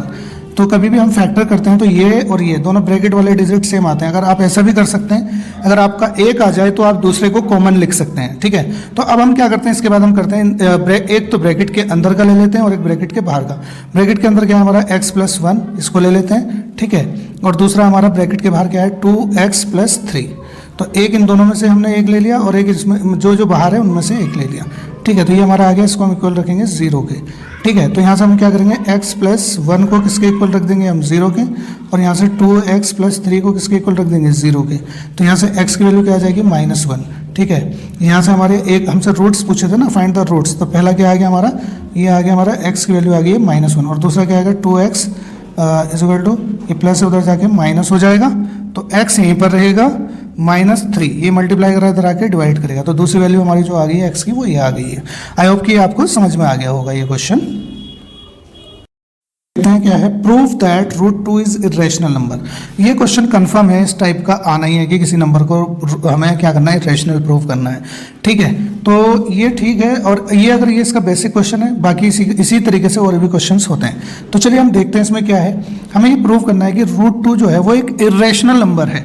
तो इसको हम इरेशनल नंबर कैसे प्रूव करेंगे, एक्चुअली में हम इसको करते हैं कॉन्ट्राडिक्शन मेथड से। तो हम क्या कर लेते हैं, इसको एज्यूम कर लेते हैं कि ये रेशनल है। कॉन्ट्राडिक्शन का मतलब उल्टा हम इसको लेकर चलते हैं, ठीक है। तो यहाँ पर लिख लेंगे लेट अस एज्यूम, ठीक है, √2 इज रेशनल। तो इसको हम रेशनल एज्यूम कर लेते हैं। अगर ये रेशनल है, तो अगर √2 रेशनल है तो इसका मतलब इसको हम p/q की फॉर्म में लिख सकते हैं, या फिर a/2, बात वही है, जैसे p/q बोलो या फिर a/2 बोलो, ठीक है, इस फॉर्म में लिख सकते हैं। लेकिन यहाँ पर क्या होगा, b ≠ 0, b 0 के इक्वल नहीं होना चाहिए, and a and b are को प्राइम नंबर, ये को प्राइम होने चाहिए। को प्राइम का मतलब एक दूसरे के टेबल में, हम जो ये प्रूव कर रहे हैं इसको हम को प्राइम ले रहे हैं, को प्राइम नंबर्स, ठीक है। ये a एंड b जो हो गए हमारे को प्राइम नंबर्स हो गए। अब क्या करते हैं, हम √2 को ऐसे ही लिखते हैं, √2, ये जो b है, इस b को हम इधर ले जाते हैं तो ये इधर आ जाएगा, और यहाँ पर बचेगा हमारा a। अब हम कर लेते हैं स्क्वायरिंग बोथ साइड्स, दोनों साइड स्क्वायरिंग कर लेते हैं। तो जब स्क्वायरिंग करेंगे हम दोनों साइड, ठीक है, जब स्क्वायरिंग करेंगे तो यहाँ क्या आएगा, √2 b का होल स्क्वायर हो जाएगा, और यहाँ पर a स्क्वायर हो जाएगा। जब √2 का स्क्वायर करेंगे तो 2 आएगा, और b का स्क्वायर करेंगे तो b स्क्वायर आएगा is equal to a square, ठीक है। अब यहाँ से हम क्या करते हैं, b स्क्वायर को यहीं रहने देते हैं, और a स्क्वायर को डिवाइड कर देते हैं हम 2 से। अब यहाँ पर हमारा एक कॉन्सेप्ट आता है कि 2 जो है a स्क्वायर को अगर डिवाइड कर रहा है तो 2 a को भी डिवाइड करेगा। तो हम यहाँ पर लिखेंगे 2 डिवाइड्स a स्क्वायर, हैंस क्या होगा, हैंस 2 डिवाइड्स a, ठीक है, 2 डिवाइड्स a। ये थ्योरम होती है एक्चुअल में ये भी, कि अगर कोई एक स्क्वायर नंबर डिवाइड हो रहा होता है किसी नंबर से, तो वो जो नंबर होता है वो भी डिवाइड होगा। तो इसका मतलब हम ये मान लेते हैं कि b स्क्वायर, यहाँ पर इसको इक्वेशन 1 कंसिडर करते हैं पहले, तो b स्क्वायर की जो वैल्यू आ जाएगी, b स्क्वायर किसके इक्वल आ जाएगा, हम यहाँ पर ये कर लेते हैं सॉरी b स्क्वायर को नहीं, जो अब हमारा जो a स्क्वायर होगा वो भी 2, मतलब कि a स्क्वायर तो 2 से डिवाइड हो रहा है, तो a भी जो होगा हमारा 2 से डिवाइड होगा। जब a 2 से डिवाइड होगा तो कुछ ना कुछ वैल्यू आएगी, सपोज कि उसकी वैल्यू c मान लेते हैं हम कि c आएगी। जैसे मैं इसको यहाँ पर ऐसे समझाता हूँ आपको, कि जैसे मान लो आपने क्या किया, 16 है, मतलब 4 का स्क्वायर क्या होता है, 16 है, ठीक है। अगर 16 आपका 2 से डिवाइड हो रहा है, ठीक है, जैसे 2 से डिवाइड करेंगे तो क्या आएगा, 8 आएगा। तो ये किस नंबर का स्क्वायर है, 16, 4 का स्क्वायर है, तो 4 भी जो होगा वो 2 से डिवाइड होगा। और जब ये डिवाइड होगा तो इसको डिवाइड करने के बाद कुछ ना कुछ क्वोशिएंट तो आएगा हमारा निकल के यहाँ पर, ठीक है। इस तरीके से जैसे इसको डिवाइड करेंगे तो 2 आएगा। ऐसे हम a स्क्वायर को a को अगर हम डिवाइड करेंगे तो हमें कुछ ना कुछ मिलेगा जरूर। वो क्या आएगा, मान लो कि c आ गया हमारा, ठीक है, तो डिवाइड करने के बाद c आता है। तो अब हम यहाँ क्या करते हैं, a को ऐसे ही रखते हैं इज इक्वल टू, ये 2 को उधर भेज देते हैं 2c। तो फिर हम अगेन क्या कर देते हैं, स्क्वायरिंग बोथ साइड्स, दोनों साइड में फिर से स्क्वायरिंग कर देते हैं। तो क्या होगा, a square is equal to 4c square, ये आ जाएगा हमारा। तो हमारे पास हमें मिल गया a square is equal to 4c square आ गया, ठीक है। अब a स्क्वायर की जगह पर हम ये लिख सकते हैं b स्क्वायर, 2b स्क्वायर, क्योंकि a की वैल्यू है ये, तो मैं यहाँ पर लिख सकता हूँ 2b square is equal to 4c square, ठीक है। क्योंकि हम यहाँ पे ये रीज़न भी दे सकते हैं ऐसा क्यों कर रहे हैं हम, क्योंकि 2b स्क्वायर जो है वो a स्क्वायर के इक्वल है, ठीक है। तो यहाँ से हो गया। अब यहाँ से देखो 2 से कैंसिल हो जाएगा, 2 1 से 2, 2 2 से 4, तो यहाँ पर क्या बचेगा हमारा, b square is equal to 2c square, ये बचेगा। अब यहाँ से देखो कि 2 को, b स्क्वायर को हम क्या कर देते हैं, इधर 2 से डिवाइड कर देते हैं, यहाँ पर हमारा बचेगा c स्क्वायर, ठीक है। जब ये c स्क्वायर बचेगा, फिर से वही हम यहाँ पर एक चीज़ देखेंगे कि अब यहाँ से फिर से वही थ्योरम आ जाएगी हमारे की, क्या a जो है b स्क्वायर को डिवाइड कर रहा है तो a b को भी डिवाइड करेगा। हम ये लिखते हैं, और सॉरी 2 जो है 2 divides b square, hence 2 divides b, तो t b को भी डिवाइड करेगा, ठीक है, ये हम यहाँ पर लिख देंगे। तो जब ये, इसका मतलब क्या हुआ, इसका मतलब ये हुआ कि हमने ये माने थे, इन दोनों को को प्राइम नंबर माना था। को प्राइम नंबर की बात ये होती है कि को प्राइम नंबर में 1 के अलावा कोई और कॉमन फैक्टर नहीं होता। जबकि अगर हम यहाँ पर देख रहे हैं तो ये नंबर जो हमारा a था, ये 2 से डिवाइड हो रहा है, इसका मतलब ये 2 से डिवाइड होता है, और बी भी हो रहा है, इसका मतलब 1 के अलावा यहाँ पर एक और कॉमन फैक्टर है जो कि 2 है, ठीक है, जबकि हमने इनको को प्राइम माना था। ये इस वजह से गलत हुआ क्योंकि हमने अजम्पशन अपना जो लिया था, हम इसको कॉन्ट्राडिक्शन मेथड से सॉल्व कर रहे थे। इर्रेशनल नंबर को हम रेशनल लेकर प्रूव कर रहे थे, तो इस वजह से हमारा ये अजम्पशन गलत हो जाएगा। गलत होने का मतलब ये है कि ये 2 जो हमने रेशनल माना था, ये रेशनल नहीं होगा, ये इर्रेशनल होगा, ठीक है। तो हम यहाँ पर लिख देंगे hence √2 is an irrational number, ठीक है, ये हमारा इर्रेशनल नंबर हो जाएगा, ठीक है। मुझे उम्मीद है कि ये आपको समझ में आया होगा। क्वेश्चन में जो पूछा था हमसे, ये पूछा था कि √2 को हमें क्या करना है कि रेशनल प्रूफ करना है। जरूरी नहीं कि एग्जाम में √2 आए, वो कोई भी क्वेश्चन आ सकता है, √3 भी आ सकता है, √5 भी आ सकता है, कुछ भी आ सकता है। तो एग्जाम हम एक तरीके से देखते हैं कि अगर यहीं पर √2 के प्लेस पर अगर √3 होता तो हम इसको कैसे प्रूव करते हैं। तो हम क्या करते हैं, यहीं पर √3 के प्लेस पर हम क्या लिख देते हैं, यहाँ पर √2 लिख दे, √2 के प्लेस पर √3 लिख देते, बाकी की सारी चीज़ें सेम रहती। जो हमारा यहाँ पर ये √2 है, इसकी जगह पर हम 3 कर देते, ठीक है। तो जैसे यहाँ पर इसका स्क्वायर हो रहा था तो यहाँ पर किसका स्क्वायर हो जाता, 3 का हो जाता, और जहाँ पे यहाँ पर स्क्वायर रूट हटाते तो हम यहाँ पर क्या आ जाता, 3 आ जाता, और यहाँ पर ये 2 से डिवाइड हो रहा है तो इसके प्लेस पर क्या आ जाएगा, 3 आ जाएगा। मतलब सिर्फ डिजिट ही हमें चेंज करने हैं। जैसे यहाँ पर 2 के प्लेस पर बस हमें क्या लिखना है, 3, और यहाँ पर स्क्वायरिंग करते तो हम, लेकिन यहाँ पर स्क्वायरिंग में यहाँ पर हमारा क्या होगा, जैसे ये 2 के प्लेस पर क्या आ जाएगा, 3, और जैसे हम स्क्वायरिंग करेंगे तो यहाँ पर 3, यहाँ पर 2 का स्क्वायर जो आया था वो 4 आया था, लेकिन अब हमने क्या लिख दिया है, 3 लिख दिया है, तो 3 का स्क्वायर हो जाएगा 9, ठीक है, इस तरीके से। तो यहाँ पर हमारा जो 4 के प्लेस पर क्या आ जाता है, 9 आ जाता है, ठीक है। अब यहाँ पर क्या होता है कि जब हम वैल्यू पुट करते हैं, जैसे कि हमारा यहाँ से हमें मिलता 3b² किसके इक्वल मिलता है, a² के प्लेस पर, ये हम लिख देते हैं। तो यहाँ पर हम क्या करेंगे, तो यहाँ पर 3b² और यहाँ पर क्या होगा हमारा 9, ठीक है, 9 होगा। अब ये 3 से कैंसिल हो जाएगा, 3 1 3, 3 3 9, तो यहाँ पर जो हमारे ये वैल्यू आएगी, ये आएगी 3। तो यहाँ पर भी 2 के प्लेस पर हमारा क्या आएगा, 3। फिर यहाँ पर जो हमने लिखा था, जैसे ये डिवाइड करता है तो यहाँ पर भी 3 लिख देते हैं हम, और जहाँ जहाँ 2 था एक्चुअल में वहाँ हम क्या लिख देंगे, 3 लिख देंगे, ठीक है। तो ये 3 हो जाएगा सब प्लेस पर, और यहाँ पर भी हमारा क्या हो जाएगा, 2 के प्लेस पर 3, ये भी 3, ठीक है। तो इस तरीके से हमारा ये कोई भी नंबर होगा, बस हमें ये चेक करना है, उसमें जो एक चेंज आता है बस वो यही आता है कि स्क्वायरिंग करते हैं तो पर्टिकुलर नंबर का स्क्वायर हो जाता है। तो मुझे उम्मीद है कि इस तरीके से आपको ये क्वेश्चन, बाकी के और भी आप ये √5 का प्रूव करके आप बता सकते हैं, चेक कर सकते हैं अपने आप से, ठीक है। चलिए बढ़ते हैं नेक्स्ट क्वेश्चन की तरफ, देखते हैं नेक्स्ट क्वेश्चन क्या है। The length of the minute hand of a clock is 14 centimetre. मतलब कि कोई क्लॉक है, घड़ी है, उसकी जो मिनट हैंड की जो लेंथ है वो 14 सेंटीमीटर है। Find the area swept by the minute hand in 15 minutes. अब हमें ये बताना है कि 15 मिनट में उससे कितना एरिया स्वेप्ट होगा। तो पहले इसके लिए हम क्या करते हैं, अपनी एक क्लॉक बना लेते हैं। ये मान लो कि हमारी एक क्लॉक है, ठीक है, ये हमारी क्लॉक होगी। अब इसमें हम नंबरिंग कर लेते हैं। ये हमारा 12 मिनट रुकिएगा, ये हमारा 12 1 2 3 4 5 6 7 8 9 10 11, ये हमारी घड़ी हो गई है। अब इसमें हमें मिनट हैंड की जो, मान लो कि हमारी मिनट हैंड है ये, ठीक है, यहाँ से ये इसका सेंटर कंसीडर होगा, इसको मिनट हैंड कंसीडर कर लेते हैं। ये कितना बोला हुआ है हमें, 14 सेंटीमीटर, ठीक है, चलो 14 सेंटीमीटर है। और इसने क्या करना है कि हमें बताना है कि जो मिनट हैंड है 15 मिनट्स में कितना एरिया स्वेप्ट करेगी। 15 मिनट का मतलब ये कि जो मिनट हैंड है यहाँ से ये क्या होगा कि यहाँ तक आ जाएगा, ये मिनट हैंड यहाँ तक पहुँच जाएगी, ठीक है। तो अब यहाँ से क्या होगा, एरिया जो स्वेप्ट करने के लिए बात होगी वो इतना एरिया ये स्वेप्ट करेगी। यहाँ पर हमारा एक्चुअल में बनेगा सेक्टर, ठीक है, सेक्टर ये हो जाएगा हमारा थीटा। पहले हम फाइंड करते हैं थीटा। पहले तो रेडियस जो इसकी मिनट हैंड होगी वो रेडियस होगी, तो रेडियस इसकी 14 सेंटीमीटर हो जाएगी। और थीटा हम चेक करेंगे, थीटा कैसे आएगा। वैसे जो हमारी पूरी क्लॉक होती है उसमें कितने मतलब मिनट होती हैं एक्चुअल में, अगर ये पूरी रोटेट हो जाती है, ऐसे पूरे सर्कुलर वे में रोटेट हो जाती, तो इसका जो हमारा आंसर मतलब वो होता वो होता 60 मिनट, ठीक है। अब हमें 15 मिनट्स का लेना है और हमें थीटा निकालना है, क्योंकि हमें पता है पूरा जो होता है वो 360 डिग्री का होता है। तो यहाँ पर कैंसिल कर देंगे, 6 1 6 6 6 36, तो थीटा की जो वैल्यू आ जाएगी इन दोनों की मल्टीप्लाई करके हमारी आ जाएगी, वो आ जाएगी 90। तो हम एरिया ऑफ सेक्टर का फॉर्मूला लगा देंगे यहाँ पर। तो हमारा जो एरिया ऑफ सेक्टर जो फॉर्मूला होता है इसके लिए क्या होता है, theta upon 360 into pi r square, ठीक है।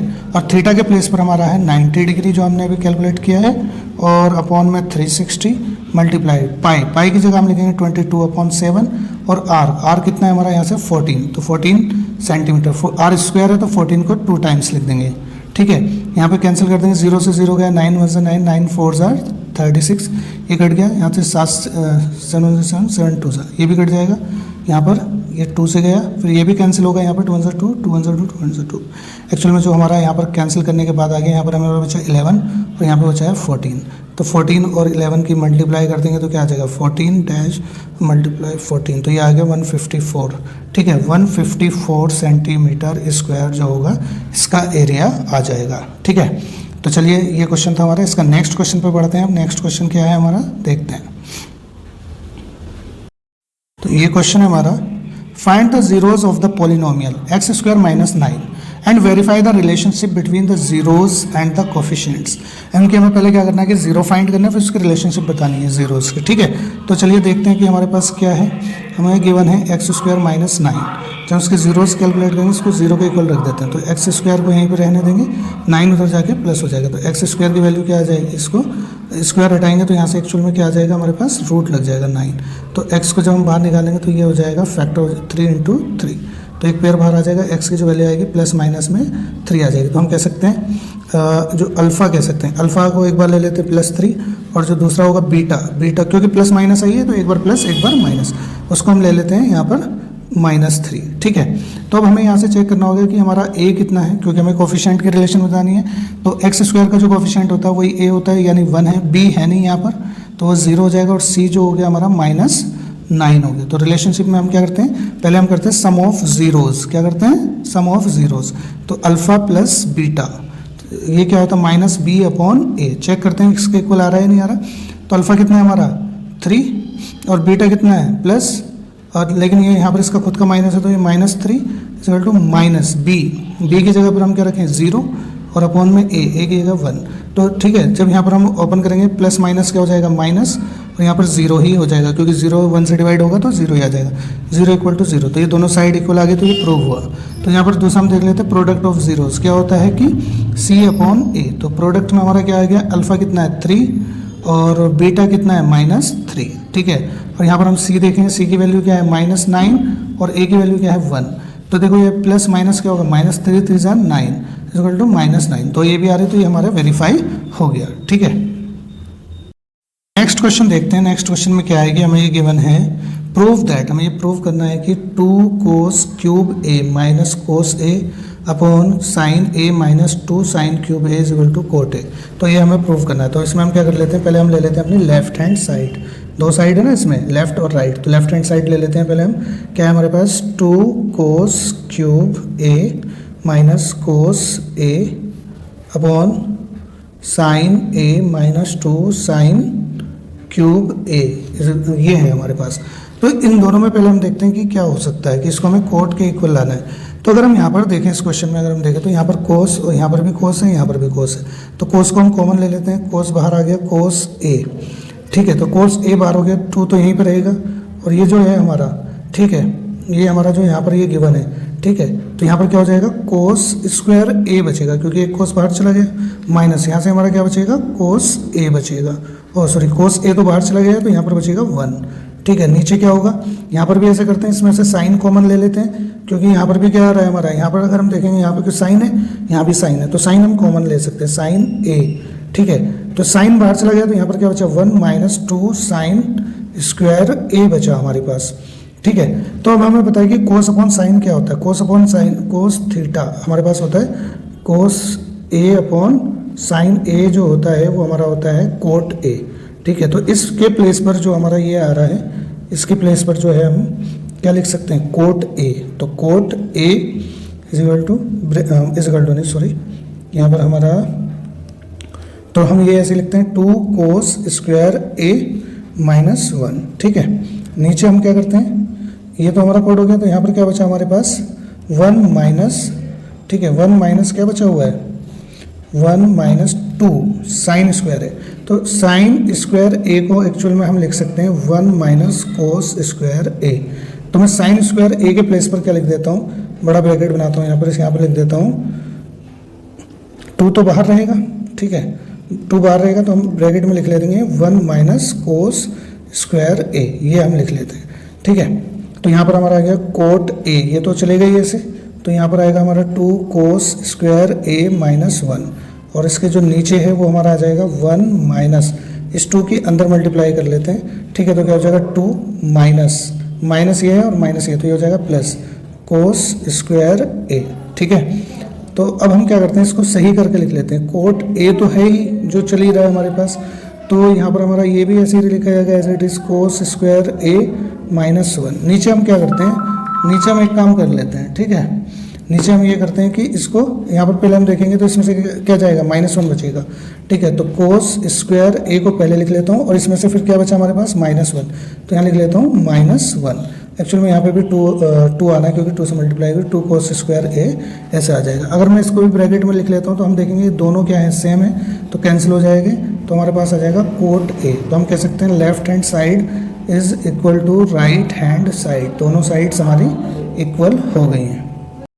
नेक्स्ट क्वेश्चन देखते हैं। In the given figure a quadrilateral P Q R S is drawn to a circumscribe a circle, prove that P Q plus R S is equal to P S plus Q R. इस question को करते हैं। Actual में ये theorem जो है हमारी tangent से रिलेटेड उस पर बेस्ड है, तो हमें ये प्रूव करना है। तो एक्चुअली में हमें पता है कि अगर कोई सर्कल होता है, सर्कल से अगर किसी एक एक्सटर्नल पॉइंट से अगर हम टेंजेंट ड्रॉ करते हैं तो टेंजेंट जो होती है इक्वल होती है, ठीक है। तो इसी बेस पर हम इस क्वेश्चन को सॉल्व करेंगे। तो देखते हैं ये क्वेश्चन कैसे होगा। तो हमें क्या लाना है, हमें ये देखना है, इधर लाना हमें पी क्यू और आर एस। पी क्यू हमें यहाँ से मिलेगा और आर एस हमें यहाँ से मिलेगा, तो हमें ये लाना है। तो मैं इसी हिसाब से साइड्स लेकर चलता हूँ कि जिससे मुझे पहले पी क्यू मिल जाए और बाद में आर एस मिल जाए, ठीक है। तो मैं यहाँ पर क्या करता हूँ कि पहले ये साइड पी क्यू लाने की कोशिश करता हूँ। तो देखो यहाँ पे पी क्यू कैसे आ सकता है, पी ए, अगर मैं बोलूँ पी ए जो है ये किसके इक्वल होगा, पी डी के इक्वल होगा, ठीक है, क्योंकि एक्सटर्नल पॉइंट से जो हम टेंजेंट ड्रॉ करते हैं वो इक्वल होती हैं। ऐसे ही अगर मैं बोलूँ क्यू ए किसके इक्वल होगा, ये जो इक्वल होगा ये इसके इक्वल होगा, क्यू बी के इक्वल होगा, ठीक है। ये यहाँ पर हो गया। अब मुझे यहाँ से मेरा अगर मैं इन दोनों को प्लस करूँगा तो ये पूरा मिल जाएगा। अब मुझे ये वाली साइड चाहिए, तो यहाँ पर मैं क्या करता हूँ, एक चीज़ और ले लेता हूँ, इसमें आर सी ले लेता हूँ। आर सी किसके इक्वल होगा, मतलब ये जो टेंजेंट होगी ये इसके इक्वल होगी, आर बी के इक्वल होगी, ठीक है, आर बी हो गया। और यहाँ से मैं एस सी जो इक्वल होगा वो ये जो हमारी टेंजेंट होगी इधर वाली ये इसके इक्वल हो जाएगी, एस डी के इक्वल हो जाएगी, ठीक है। ये मान लो इक्वेशन 1 2 3 और 4। और ये सब क्यों इक्वल हो रही है, इसके पीछे का रीज़न बताना होगा कि हमें जो हम एक्सटर्नल पॉइंट से ड्रॉ करते हैं वो क्या होता है, इक्वल होती हैं पॉइंट, मतलब टेंजेंट्स। एक्सटर्नल पॉइंट से जो टेंजेंट हम ड्रॉ करते हैं वो इक्वल होती है। अब इनको ऐड कर लेते हैं सबको अगर जब हम ऐड कर लेंगे तो इनको ऐड करने के बाद हमें क्या मिलेगा, P A plus Q A plus R C plus S C, मतलब इसको P A Q A R C S C इनको प्लस किया, इक्वल में क्या क्या है, P D plus Q B हो गया, क्यू बी के पास R B plus S D, ये हो गया हमारा। इन सबको प्लस कर लेते हैं। जब हमने इनको प्लस किया तो हमें एक चीज़ दिखाई देगी कि इन दोनों को प्लस करने से क्या बनता है हमारा, इन दोनों को प्लस करने से पी ए और क्यू ए प्लस करने से हमारा बनता है पी क्यू, और इन दोनों को प्लस करने से हमारा बनता है R S plus R S, और इक्वल हमारा पी डी और एस डी। देखो पी डी और एस डी, देखो पी डी और एस डी प्लस करने से हमारा क्या बनता है, जो हमें चाहिए तो उसी सेंस में ले लेते हैं, पी एस बनेगा हमारा, ठीक है। और इन दोनों को प्लस करेंगे कि क्यू बी और आर बी, क्यू बी और आर बी, इनको प्लस करने से हमारा जो बनेगा वो बनेगा क्यू आर, ठीक है। जो हमें चाहिए पूरा क्या बन जाएगा, क्यू आर बन जाएगा इन दोनों को प्लस करेंगे तो ये हमें प्रूव करना था, जो हमारा आ गया, hence proved. Hello everyone, welcome to Elite Classes. अब इस वीडियो में हम फिर से डिस्कस करेंगे कि जो प्री बोर्ड का मैथमेटिक का जो पेपर है वो बेसिक का, और इसमें जो है हम सेक्शन डी और ई करेंगे, ठीक है। मैं ए बी और सी सेक्शन सॉल्व करवा चुका हूँ, उनका मैं, अगर आपने नहीं देखी है वीडियोस तो उनका लिंक मैं इस वीडियो के डिस्क्रिप्शन में दे दूंगा, ठीक है। ये वीडियो मतलब कि ये पेपर पूरा हो जाएगा, इसमें मैं ये करा दूंगा तो ये पूरा हो जाएगा। तो चलिए स्टार्ट करते हैं, क्वेश्चन देखते हैं कौन कौन से सेक्शन डी और ई के क्वेश्चन से स्टार्ट करते हैं, ठीक है। तो यहाँ पर हमारा जो सेक्शन डी है उसमें क्वेश्चन 32 to 35 है, ठीक है, और 5 मार्क्स का एक क्वेश्चन है। तो इसमें देखते हैं कि हमारा क्या क्या पूछा गया है इसमें क्वेश्चंस में। पहला क्वेश्चन है हमारा, in what ratio does point 6 - 4 divide the line segment joining the point A and B. हमारे पास क्या है कि 2 पॉइंट्स हैं, एक पॉइंट है ए और एक पॉइंट है बी। सपोज कि यहाँ पर ये पॉइंट हमारा ए है और एक पॉइंट यहाँ पर हमारा ये बी है, ठीक है। 2 पॉइंट्स हैं ए और बी। ए के कोऑर्डिनेट्स हमें बोले हैं यहाँ पर 10 और -6, और बी के जो कोऑर्डिनेट्स हैं वो है हमारे पास -8 और 3। तो ये एक लाइन सेगमेंट है, ठीक है। इस लाइन सेगमेंट को ज्वाइन कर रहा है कोई एक पॉइंट है, ठीक है। तो मान लेते हैं इसको, हम पॉइंट को P मान लेते हैं। इसके कोऑर्डिनेट हमें ये यहाँ पर बोले हुए हैं 6 और -4। तो ये हमें बताना है कि P जो है इस लाइन सेगमेंट AB को किस रेशियो में डिवाइड करता है। तो सपोज कि हम ये मान लेते हैं ये M1 और M2 के रेशियो में डिवाइड करता है, ठीक है। तो यहाँ से हमारा कौन सा सेक्शन फॉर्मूला लग जाएगा। सेक्शन फॉर्मूला देख लेते हैं हमारा क्या होता है। सेक्शन फॉर्मूला की अगर हम बात करें तो हमारा लगता है एक्स वाई का जो अगर हमारे कोऑर्डिनेट्स होते हैं उसके लिए फॉर्मूला लगता है हमारे पास M1 x2 plus M2 x1, ठीक है, अपॉन M1 प्लस M2, ये फॉर्मूला हो गया। और अगर हम उसके लिए y के लिए देखें, y के कोऑर्डिनेट के लिए M1 y2 plus M2 y1 upon में हो जाता है हमारा M1 प्लस M2। तो ये हमारा हो जाता है, ठीक है। तो हम एक पॉइंट की इक्वेट कर लेते हैं कि हमें रेशियो ही तो फाइंड करना है, चाहे तो हम इसके इक्वल रख दें या इसके इक्वल रख दें। इस पॉइंट को मतलब ये x का पॉइंट है, यहाँ से इसके इक्वल, और ये y का है, ये इसके इक्वल। अगर हम रख देते हैं, किसी भी एक को रख देते हैं तो हमारा आंसर आ जाएगा, ठीक है। तो मान लेते हैं x वाला कोऑर्डिनेट ले लेते हैं, इसका क्या है 6 के इक्वल रख लेते हैं हम इसको, मतलब x वाले के। तो यहाँ पर हमारा क्या है M1 हमें पता नहीं है, x2 क्या होगा -8, तो ये हो जाएगा मल्टीप्लाई -8 प्लस M2 हमें मालूम नहीं है, लेकिन मल्टीप्लाई x1 है हमारा यहाँ से 10, ठीक है। नीचे आ जाएगा हमारा M1 प्लस M2, ठीक है। इसके नीचे कुछ नहीं है तो 1 लगा लेंगे, इधर क्रॉस मल्टीप्लाई कर देते हैं हम, ठीक है। इधर 6 से मल्टीप्लाई होगी M की, 6 से मल्टीप्लाई होगी तो हमारा यहाँ पर क्या आ जाएगा 6M आ जाएगा, 6M1 प्लस 6M2। इधर हम इन दोनों की मल्टीप्लाई करेंगे तो क्या आ जाएगा -8M1 प्लस 10M2, ये आ जाएगा। तो हम क्या करते हैं M वाले एक साइड कर लेते हैं और M2 एक साइड कर लेते हैं। 6M1 प्लस ये माइनस इधर आके क्या हो जाएगा प्लस हो जाएगा M1 और इज इक्वल टू 10M2, ये माइनस है उधर जाके प्लस उधर जाके माइनस हो जाएगा 6M2, ठीक है। तो इन दोनों को हम प्लस करते हैं तो 14M1 आ गया, और इधर हम देखेंगे तो माइनस हो गया हमारा क्या आ जाएगा 4M2 आ जाएगा। अब हम क्या करते हैं M1 इसके अपॉन में हम ले लेते हैं M2, यहाँ पर हमारा क्या बचा 4 और ये इधर जाएगा 14 डिवाइड करेगा तो ये कैंसिल आउट हो जाएगा 4 से 2 से 2 2 से 4 2 7 से 14, तो M1 अपॉन M2 जो आ गया हमारे पास आ गया 2/7। तो हम यहाँ कह सकते हैं M1 रेशियो M2 का जो रेशियो आ गया 2:7। तो हमसे यही पूछा था कि ये किस रेशियो में डिवाइड करता है, तो ये 2:7 के में डिवाइड करता है। में पूछा हुआ है, ये पूछा हुआ है क्वेश्चन, देखते हैं क्या पूछा है। Show that the point E, F, G and H are taken in order, they are the vertices of square. हमें ये शो करना है कि ये स्क्वायर के वर्टिसेस हैं।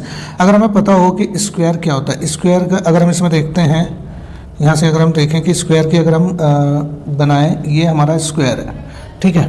तो अगर ये स्क्वायर है, ठीक है, सपोज कि हम इसके पॉइंट ले लेते हैं कि ये E है, E क्या है -4 और 4, और ये सपोज करते हैं कि F है -1 और ये G है क्या है 4 2 और ये H है 1 और 7, ठीक है। अगर हमें इसको स्क्वायर प्रूव करना है तो ये अगर हमें वर्टिसेस प्रूव करने हैं कि स्क्वायर के हैं तो हमारे क्या होगा, हमें पता है स्क्वायर की सभी साइड्स इक्वल होती हैं। तो हम इसके डिस्टेंस फार्मूला से हम कैलकुलेट करेंगे क्या क्या EF, और ये इक्वल आएगा फिर किसके EF और FG इक्वल आना चाहिए, ठीक है। फिर FG किसके GH ये भी इक्वल होना चाहिए, और HE ये भी इक्वल होना है। मान लो कि ये चारों साइड्स जो होती है स्क्वायर की वो क्या होती है इक्वल, ये इक्वल हो गई। साथ में एक चीज़ और हमें देखनी होगी कि इसके डायगनल्स जैसे कि ये हो गया इसका एक डायगनल, ठीक है। दूसरा डायगनल हम यहाँ पर ये ड्रॉ कर देते हैं, ये हो गया इसका दूसरा डायगनल। तो ये दोनों डायगनल क्या होने चाहिए, इक्वल होने चाहिए। तो यानी ये तो हो गई साइड्स, ठीक है, साइड्स इक्वल होगी। और दूसरे में हम क्या लेते हैं डायगनल्स। डायगनल क्या क्या हो जाएंगे हमारे, मान लो E और G डायगनल हो जाएगा, ये हमारा एक डायगनल हो जाएगा, ठीक है। और दूसरा जो हो जाएगा हमारा H F हो जाएगा, ये भी इक्वल होने चाहिए H और F। तो ये क्या है हमारे डायगनल्स। अगर ये इक्वल आए हम इनको फाइंड करेंगे डिस्टेंस फार्मूला से, ये डायगनल सब इक्वल आएगा तो ही हम ये कहेंगे कि vertices this are the vertices of a square, ठीक है। तो पहले हम कैलकुलेट कर लेते हैं। सपोज हमारे यहाँ पर क्या लगना है, डिस्टेंस फार्मूला लगना है सब में, ठीक है। डिस्टेंस फार्मूला क्या होता है हमारा, डिस्टेंस फार्मूला होता है x2 - x1 square plus y2 - y1 square, ये हमारा डिस्टेंस फार्मूला होता है। तो हमें डिस्टेंस फार्मूला लगाना है सब में। तो EF का अगर हम EF कैलकुलेट करते हैं, मैं डायरेक्टली फार्मूला लगा रहा हूँ यहाँ पर, आप देख सकते हैं। तो x2 क्या होगा -1, जब हम EF की बात कर रहे हैं -1 और यहाँ पर माइनस है और इसका खुद का माइनस है 4 का, तो ये क्या हो जाएगा प्लस हो जाएगा 4 स्क्वायर प्लस y2 क्या है -1 और -4 y1 है 4 इसका स्क्वायर। तो यहाँ पर हमारा जो आ जाएगा वो EF आ जाएगा, यहाँ पर आएगा 3 का स्क्वायर प्लस -5 का स्क्वायर। तो EF जो होगा हमारा आ जाएगा 3 का स्क्वायर क्या होगा 9 और 5 का स्क्वायर क्या होगा 25। तो ये जो वैल्यू आ जाएगी हमारी EF की जो वैल्यू आ गई है वो आ गई √34। ठीक है, EF हमें मिल गया। चलिए अब दूसरा देखते हैं। EF मिल चुका है तो यहाँ पे मैं लाइन ड्रॉ कर लेता हूँ। EF मिल गया और हम देखते हैं FG के कोऑर्डिनेट्स देखते हैं, यही फॉर्मूला लगेगा सीधा। तो x2 4 प्लस 1 माइनस है तो प्लस हो जाएगा स्क्वायर प्लस y2 प्लस 1। ठीक है, ये मैं वैल्यूज पुट कर रहा हूँ। ठीक है, यहाँ पर क्या आ गया 5 स्क्वायर प्लस 3 स्क्वायर। ठीक है, तो 5 का स्क्वायर क्या आ जाएगा 5 का स्क्वायर हो जाएगा 25 प्लस 9। ठीक है, तो ये हमारा यहाँ पर स्क्वायर हो जाएगा और ये कितना आ जाएगा √34। तो ये भी इक्वल आ गया। ठीक है, FG भी हमें पता चल गया कि FG भी 34 है। FG के बाद देते हैं GH को चेक करते हैं। GH क्या आएगा, वही फॉर्मूला हमारे पास यही लगना है। x2 क्या है इसमें 1 -4 स्क्वायर प्लस 7 -2 स्क्वायर, फिर से ये फॉर्मूला लगेगा। ठीक है, तो यहाँ पर हम देखेंगे कि हमारा क्या आ जाएगा -3 का स्क्वायर प्लस 5 का स्क्वायर। ठीक है, 5 स्क्वायर, तो ये हो जाएगा 3 का स्क्वायर हो जाएगा 9 प्लस 25, तो ये भी क्या आ गया √34। ऐसे ही हमारा HE भी हम यहीं पर कैलकुलेट कर लेंगे। HE भी ऐसे ही निकलेगा x2। HE की बात करेंगे तो x2 कितना हो जाएगा -4 और -1, -4 का स्क्वायर प्लस y2 y1 देख लेते हैं यहाँ से 4 7 क्या हो जाएगा 4 7 का स्क्वायर। ठीक है, तो यहाँ से हमारा क्या आ गया माइनस का 5 का स्क्वायर प्लस और -3 का स्क्वायर। जब स्क्वायरिंग करेंगे इनके तो क्या आ जाएगा √25 प्लस 9, तो वही आ गया √34। तो हमने यहाँ पर देखा कि सभी साइड्स जो हो गई हमारी, सभी की वैल्यूज जो आ गई वो 34 आ गई है। ठीक है, तो हम कह सकते हैं कि EF FG GH और HE सभी किसके इक्वल हैं √34 के इक्वल हैं। ठीक है, ये सब 34 के इक्वल आ गए। अब हम इसका डायगोनल्स चेक करते हैं। साइड्स तो इक्वल है, डायगोनल्स चेक करते हैं। डायगोनल क्या है हमारे पास, ये है हमारा EG। ठीक है, तो डायगोनल E और G चेक करते हैं, इसके कोऑर्डिनेट्स भी ऐसे ही निकलेंगे हमारे। तो EG क्या हो जाएगा, ये 4 माइनस ये तो 4 है, x2 ये हो जाएगा और ये x1 हो जाएगा।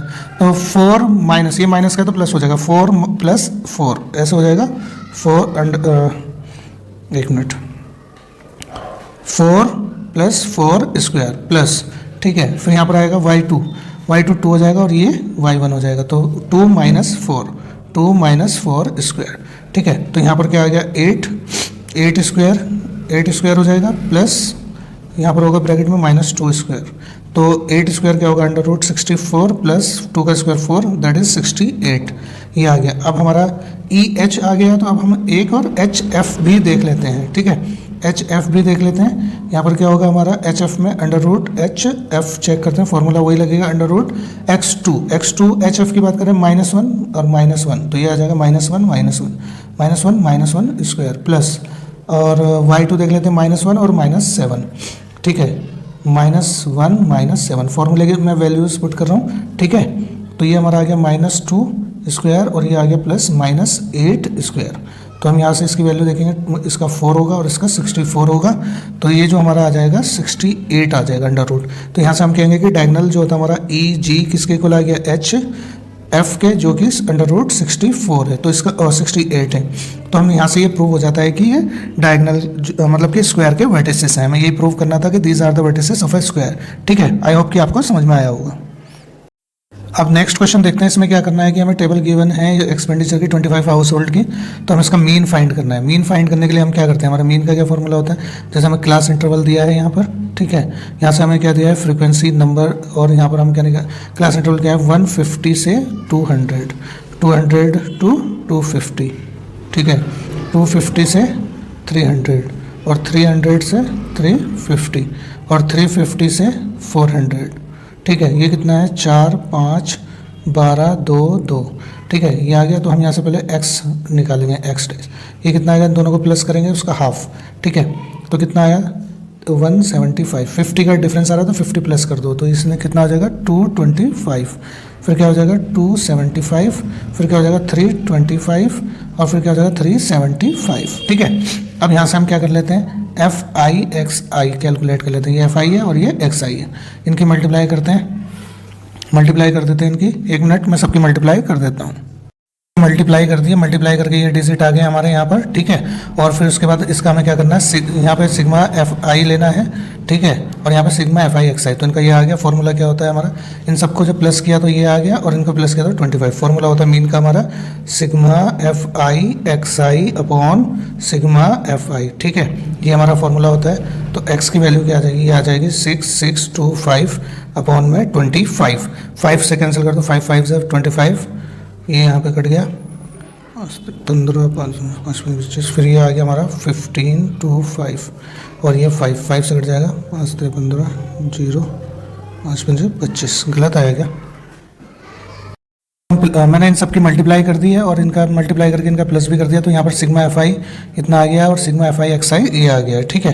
अब हमारे पास फॉर्मूला क्या होता है मीन का, ये होता है। अब इसमें हम वैल्यू पुट कर देते हैं, ठीक है। ये आ गया 6525 और 25, 5 से कैंसिल हो जाएगा, जैसे 5 5 25, 5 एकम 5, 5 3 15 और 5 5 25, ठीक है, 5 5 25।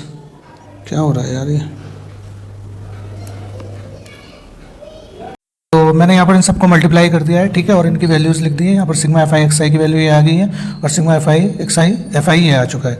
तो यहाँ पर अब हम क्या करते हैं कि इनकी वैल्यू पुट कर देते हैं, जस्ट ये आ गया 6525 और अपॉन में हम ले लेते हैं 25। 5 से कैंसिल हो जाएगा, 5 5 25 और यहाँ गया 5 एकम 5, 5 3 15 पूरा पूरा जाएगा, तो ये 0 5 5 25, ये आ गया हमारा 1305। और इसको डिवाइड कर देंगे फिर 5 से, 5 एकम 5, 5 10 और यहाँ पे हो गया 3 बजे 5 6 30 और 5 एकम 5, तो जो हमारी एक्स की वैल्यू आ गई है 261 आ गई है। तो ये हमारा मीन आ गया, ठीक है। नेक्स्ट क्वेश्चन देखते हैं, ये हाइट एंड डिस्टेंस का क्वेश्चन है। क्या लिखा हुआ है क्वेश्चन में, from the top of a 10 metre high building, मतलब कि कोई एक बिल्डिंग है जो कि 10 मीटर ऊंची है। सपोज कि ये कोई एक बिल्डिंग है कि जो 10 मीटर हाई है, ठीक है, ये बिल्डिंग हो गई। अब यहाँ से क्या करता है, the angle of elevation of the top of a cable tower. अब केबल टावर का एंगल ऑफ एलिवेशन मतलब कि केबल टावर जो है इससे ज़्यादा हाइट का होगा। मान लो कि ये है केबल टावर, ठीक है, इसके टॉप का जो एंगल बन रहा है यहाँ पर एंगल ऑफ एलिवेशन, तो इसको इस तरीके से हम देख लेते हैं कितना बन रहा है एंगल ऑफ एलिवेशन, इसका 60 डिग्री बन रहा है, ठीक है। और इसकी हाइट कितनी बताइए हमें, ये जो हाइट है ये 10 मीटर है इस बिल्डिंग की, ठीक है। आगे दे रहा है and the angle of depression of its foot is 45, और इसके एंगल ऑफ डिप्रेशन जो बनाया है, अगर इसके फुट को देखें यहीं से ये इस टॉप से खड़े होकर, तो ये एंगल बनता है 45 का। तो यहाँ पर ये बनेगा 45 और ये ऑल्टरनेट होने से ये भी बन जाएगा 45, ठीक है। Determine the height of the tower, तो हमें बताना है टावर की हाइट कितनी है। तो इतनी हाइट तो ये बिल्डिंग के इक्वली हो जाएगा, ये तो 10 मीटर हो जाएगी। आगे की हाइट को हम मान लेते हैं कि ये इतना इतना एक्स है, ठीक है, यहाँ तक का हम मान लेते हैं कि x, तो पूरी हाइट जो हो जाएगी उसकी ये हो जाएगी, क्या हो जाएगी, x + 10, ये कंप्लीट हाइट हो जाएगी इसकी, ठीक है। इसको इधर मैं इस तरीके से ड्रॉ कर देता हूँ। अब इसे नेमिंग कर लेते हैं, सपोज कि A B C D और E, इस तरीके से नेमिंग कर लेते हैं। और हमें ये भी नहीं पता तो इसको हम मान लेते हैं, फॉर एग्जांपल कि y मान लिया हमने इसको, ये हमारा हो गया डायग्राम। अब इसको हम सॉल्व कर लेते हैं, ठीक है।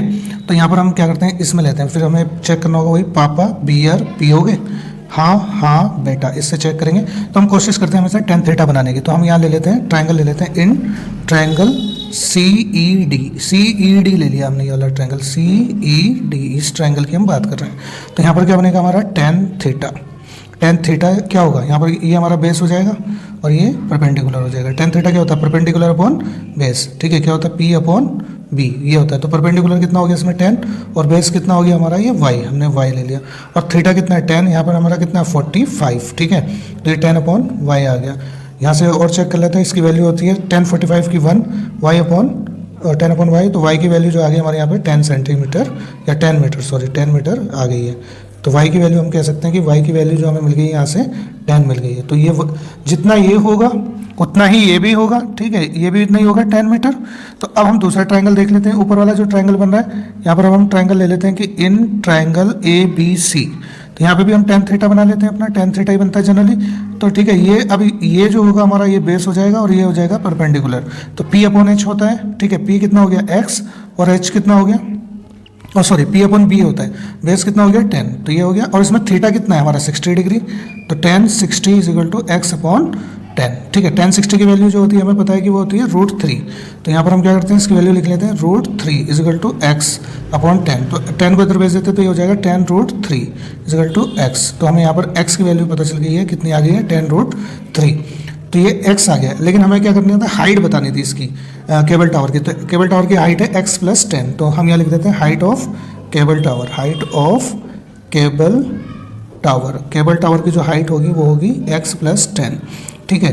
तो x की वैल्यू क्या आई हमारी, tan√3 और +10, ये हो जाएगा। तो 10 कॉमन आ रहा है, 10 कॉमन ले लेते हैं, तो √3 + 1 हो जाएगा। अब यहाँ देख लेते हैं कोई वैल्यू तो किसी ने बोली। अच्छा, हमें यहाँ पर बोला है कि √3 की जगह पर हमें ये लेना है 1.73। तो यहाँ पर ले लेते हैं, हम क्या करते हैं 10 और यहाँ पर 1.73 ले लेते हैं, क्योंकि हमें बोला हुआ है √3 की वैल्यू 1.73, ठीक है। ये हमने इसकी वैल्यू ले ली +1, ठीक है। तो 10 मल्टीप्लाई, इन दोनों को प्लस करेंगे तो 2.73 हो जाएगा। जब इसकी इससे मल्टीप्लाई होगी तो ये क्या हो जाएगा, 27.3 मीटर। तो यानी कि ये जो हाइट आ गई हमारे आगे केबल टावर की हाइट। तो ये हमारा पूरा क्वेश्चन हो गया। क्वेश्चन और गिवन है, हमें जो दिया है वो क्वेश्चन ये है कि यहाँ पर देख लेते हैं क्या है। क्या बोला है कि 2 poles of equal height are standing opposite each other on either side of a road. मतलब कि यहाँ पर हमें ये बोला जा रहा है, सिंपल सी बात ये बोली जा रही है कि 2 poles हैं, ठीक है, वो रोड के दोनों साइड पर खड़े हैं, दोनों की हाइट इक्वल है। मान लेते हैं इसकी हाइट h है और इसकी हाइट भी h है, और ये हमारा रोड है, ठीक है। रोड के ईदर साइड मतलब कि दोनों साइड में खड़े हुए हैं, विच इज़ 100 मीटर वाइड। और जो रोड है ये है, ये जो इसकी चौड़ाई है वो है 100 metre. From a point between them on the road, इन दोनों के बीच में कोई पॉइंट है, मान लो कि यहाँ पर मान लेते हैं कि ये P है। The angle of elevation of the top of the pole 60 degree and 30 degree. एक जगह जो एंगल बन रहा है एलिवेशन वो 60 डिग्री का बन रहा है, जो पास होगा वो बड़ा एंगल होता है और जो दूर होगा वो छोटा एंगल होगा, ठीक है। तो ये हो गया 30, ये हो गया। हमें क्या करना है, find the height of poles. Poles की हाइट बतानी है हमें कि पोल की हाइट कितनी होगी, ठीक है। तो यहाँ पर हम क्या करते हैं, ये हमें पता नहीं है यहाँ तक का, तो ये इसको हम क्या कर लेते हैं, यहाँ से यहाँ तक को हम मान लेते हैं कि इसकी नेमिंग करते हैं पहले। तो A B और ये P हो गया और ये हो गया C और ये D। तो इसको हम अगर x मान लेते हैं तो आगे का क्या हो जाएगा, 100 - x हो जाएगा, क्योंकि यहाँ तक का अगर हमारा x है तो आगे वाला जो बचेगा वो 100 - x, क्योंकि पूरा 100 है, ठीक है।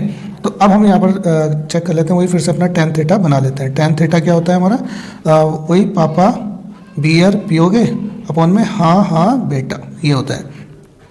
तो tan थीटा बना लेते हैं। इसमें हम ट्रायंगल कौन सा ले रहे हैं ये भी बता देते हैं, इन ट्रायंगल ABP, ये ट्रायंगल हमने ले लिया ABP। तो इसमें क्या होगा, P परपेंडिकुलर अपॉन बेस। तो परपेंडिकुलर क्या है इसका, ये परपेंडिकुलर है और ये बेस है हमारा इसका, अगर हम देखेंगे तो परपेंडिकुलर क्या हो गया, H/x। और थीटा कितना है, थीटा है हमारा यहाँ पर 60, ठीक है। तो H/x, यहाँ से हमारा क्या आएगा, √3 H/x। ये अगर हम इसको तो ले जाएंगे तो √3x = h, यानी h की वैल्यू हमें मिल गई है √3x। इसको इक्वेशन 1 कंसिडर कर लेते हैं। अब दूसरे ट्रायंगल में देखते हैं, इन ट्रायंगल DCP में देख लेते हैं, वही बनेगा फिर से tan थीटा। tan क्या होता है, पापा बियर पियोगे हाँ बेटा। तो tan क्या हो गया, P/B, ठीक है। तो P कितना है इसमें, ये परपेंडिकुलर है इस हिसाब से, और यहाँ पर ये क्या है हमारा बेस है। तो परपेंडिकुलर क्या है इसमें हमारा h, और बेस क्या है 100 - x, ठीक है।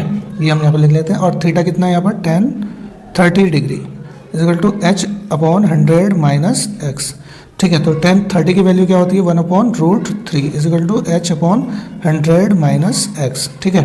इसको इधर सॉल्व कर लेते हैं, क्रॉस मल्टीप्लाई करा देते हैं इन दोनों की, ठीक है। तो यहाँ पर आ जाएगा 100 - x = क्या हो जाएगा, √3h, h√3 हम लिख सकते हैं, ठीक है। तो अब यहाँ से हमें ये पता चल गया। तो अब हम करते हैं 100 - x = h के प्लेस पर हम ये वैल्यू लिख सकते हैं, ठीक है। क्या लिख सकते हैं, √3x और इंटू √3, ये तो है ही है, ये इतनी थी तो h की वैल्यू हो गई और ये √3 हो गया। तो 100 - x = इसकी √3 की √3 से होगी तो 3 आ जाएगा और x। अब क्या करते हैं, 100 = 3x, ये -x उधर जाके प्लस हो जाएगा, तो आ जाएगा हमारा 100 = 4x, ये x आएगा, तो ये हो जाएगा 4x। तो इसको 4 से डिवाइड करेंगे तो कितना आएगा, 100/4 = x। यहाँ से डिवाइड कर दिया तो 25, दैट इज़ x की वैल्यू जो आ गई वो 25 मीटर आ गई। लेकिन हमसे h पूछा था, तो हाइट पूछी थी, हमें h बताना था। क्या आया था, हमने यहाँ पर h कैलकुलेट किया था, h की वैल्यू ये थी √3x। तो यहाँ लिख देंगे √3x, तो हमारा क्या आ जाएगा, h आ जाएगा √3 इंटू एक्स के प्लेस पर आ जाएगा 25, तो हमारा हाइट आ जाएगी इसकी 25√3।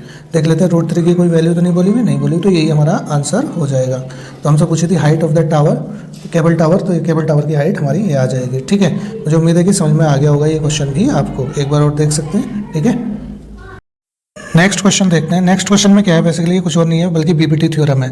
ठीक है, क्या बोला है, if the parallel lines drawn to the one side of a triangle to intersect the other two sides in the distinct point, then the proof that the other two sides are divided in the same ratio. ये क्या है, BPT theorem, इसको हम क्या कहते हैं, BPT theorem. ठीक है, बीपीटी थ्योरम एक्चुअल में इसका जो डिटेल में है, मैंने पूरा एक वीडियो बनाई हुई है, उसका लिंक भी मैं इसमें ही दे दूंगा। ठीक है, उसको आप अलग से देख सकते हो। 2 वीडियोस बनाई हुई है, एक में बिल्कुल बेसिक से बताया हुआ है, मतलब कि ट्रायंगल क्या होता है, पैरेलल साइड्स क्या होती हैं, और बिटवीन पैरेलल सेम पैरेलल के कैसे एरिया इक्वल होता है, सारा कुछ प्रूव किया हुआ है, तो आप वो वीडियो देख सकते हैं। दूसरी वीडियो है जिसमें मैंने जस्ट सामने से बताया, बोर्ड पर एक्सप्लेन किया है, उसमें मैंने बीपीटी थ्योरम को एक्सप्लेन किया है। चाहे तो अगर आप पूरा डिटेल में समझना चाहते हैं उसके पीछे की एक एक वजह, तो वो बीपीटी थ्योरम की आप वीडियो देख सकते हैं। दो वीडियोस डाली हुई है मैंने, और दोनों का लिंक मैं दे दूंगा इस पर, आप देख सकते हैं। अब मैं इसको सीधा डायरेक्टली मतलब लिखकर बता रहा हूँ कि है क्या। ठीक है, मतलब कि ऐसा नहीं कि मैं पूरा स्टेटमेंट्स वगैरह या पूरे डिटेल में, जस्ट मैं इसका एक बता रहा हूँ कि कैसे होती है बीपीटी थ्योरम। सपोज कि ये हमारा कोई एक ट्रायंगल है। ठीक है, ये हमारे पास ट्रायंगल है। अब क्या बोला है कि बीपीटी थ्योरम में कहती है कि कोई एक लाइन इस तरीके से इसको, जो कि इसके पैरेलल है, सपोज कि ये ए बी सी, और इसको हम ले लेते हैं डी, और ये हो गया ई।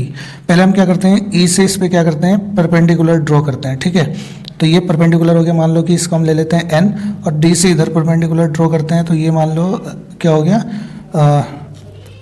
एम ले लेते हैं। ठीक है, इस तरीके से ई एन और डी एम हम यहाँ पर ले लेते हैं, और यहाँ पर कंस्ट्रक्शन एक हम यहाँ पर भी करते हैं, ये ड्रॉ यहाँ पर मिला लेते हैं, ये ट्रायंगल फॉर्म हो जाता है, और इसको इधर मिला लेते हैं, ये भी ट्रायंगल फॉर्म हो जाता है। तो सारी बातें छोड़ते हुए, गिवन वगैरह जो भी सारी चीज़ें छोड़ते हुए मैं डायरेक्टली लिख रहा हूँ कि हमें बीपीटी में क्या प्रूव करना होता है, कि हमें प्रूव जो करना है, एक्चुअल में जो हमें प्रूव ये करना है क्या, कि जो हमारी ये साइड्स हैं, जैसे हमारी साइड्स हैं ए डी और बी डी का जो रेशियो होगा वो इक्वल होगा, A D ratio B D equal होगा हमारा ए ई रेशियो सी ई। ठीक है, ये हमें प्रूव करना है।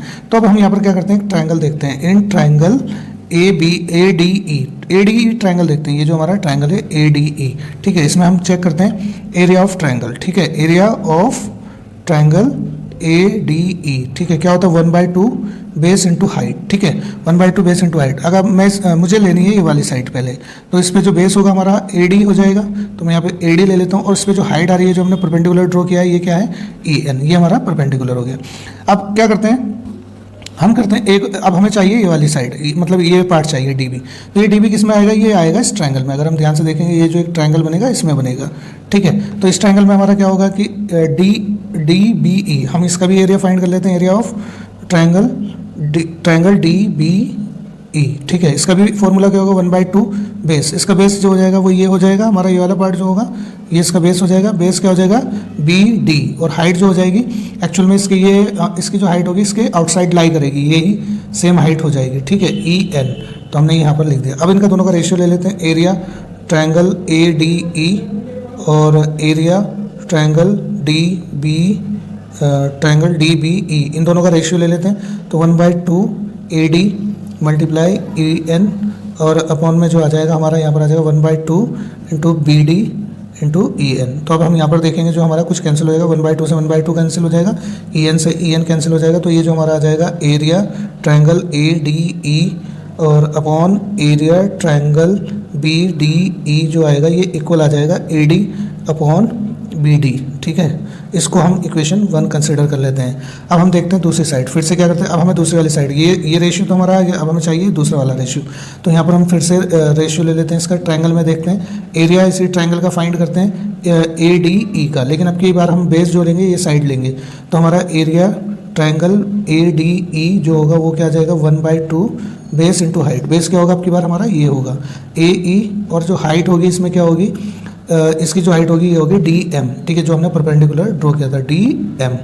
ठीक है, अब दूसरा एरिया का ट्रायंगल का एरिया ले लेते हैं, किसका, यहाँ पर हमारा जो ट्रायंगल होगा डी ई सी का। ठीक है, डी ई सी का ले लेते हैं, तो यहाँ पर आएगा एरिया ट्रायंगल डी ई सी, ये भी क्या होगा 1/2 बेस इंटू हाइट, अब की बार बेस हमें लेना है ये सी ई, सी ई इंटू हाइट, हाइट के लिए क्या हो जाएगा हमारा, जो इसके आउटसाइड लाई करेगी ये भी हो जाएगा हमारा डी एम, ठीक है।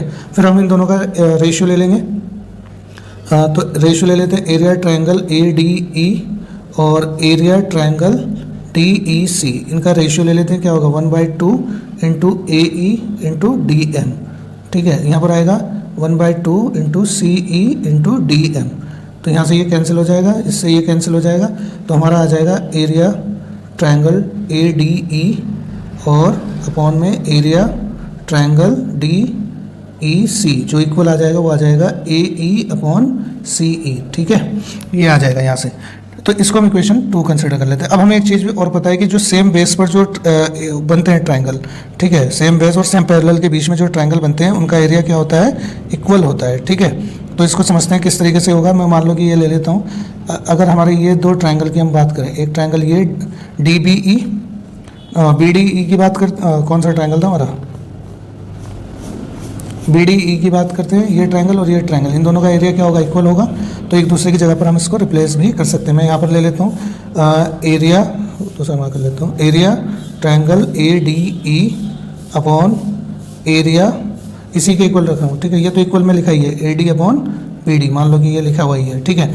तो यहाँ पर बी डी ई के बजाय मैं डी ई सी भी लिख सकता हूँ, डी सी ई, ठीक है। अब अगर हम ध्यान से देखेंगे ये पार्ट और ये पार्ट जो होगा इक्वल हो गया, सेम हो गया, तो हम यहाँ से क्या लिखेंगे ए ई और अपॉन में C E equal A D upon B D, ठीक है। अब इनको सही करके लिख देंगे तो हमारा आ जाएगा A D ratio B D और ए ई रेशियो सी ई, ये जो होंगे दोनों हमारे इक्वल हो जाएंगे, हैंस प्रूव्ड। ये हमें इसमें प्रूव करना होता है। अब इसमें हम देखते हैं सेक्शन ई हमारा स्टार्ट हो रहा है। सेक्शन ई जो होता है हमारा केस स्टडी से रिलेटेड होता है, ठीक है। सेक्शन ई के क्वेश्चंस देखते हैं क्या बोला हुआ है।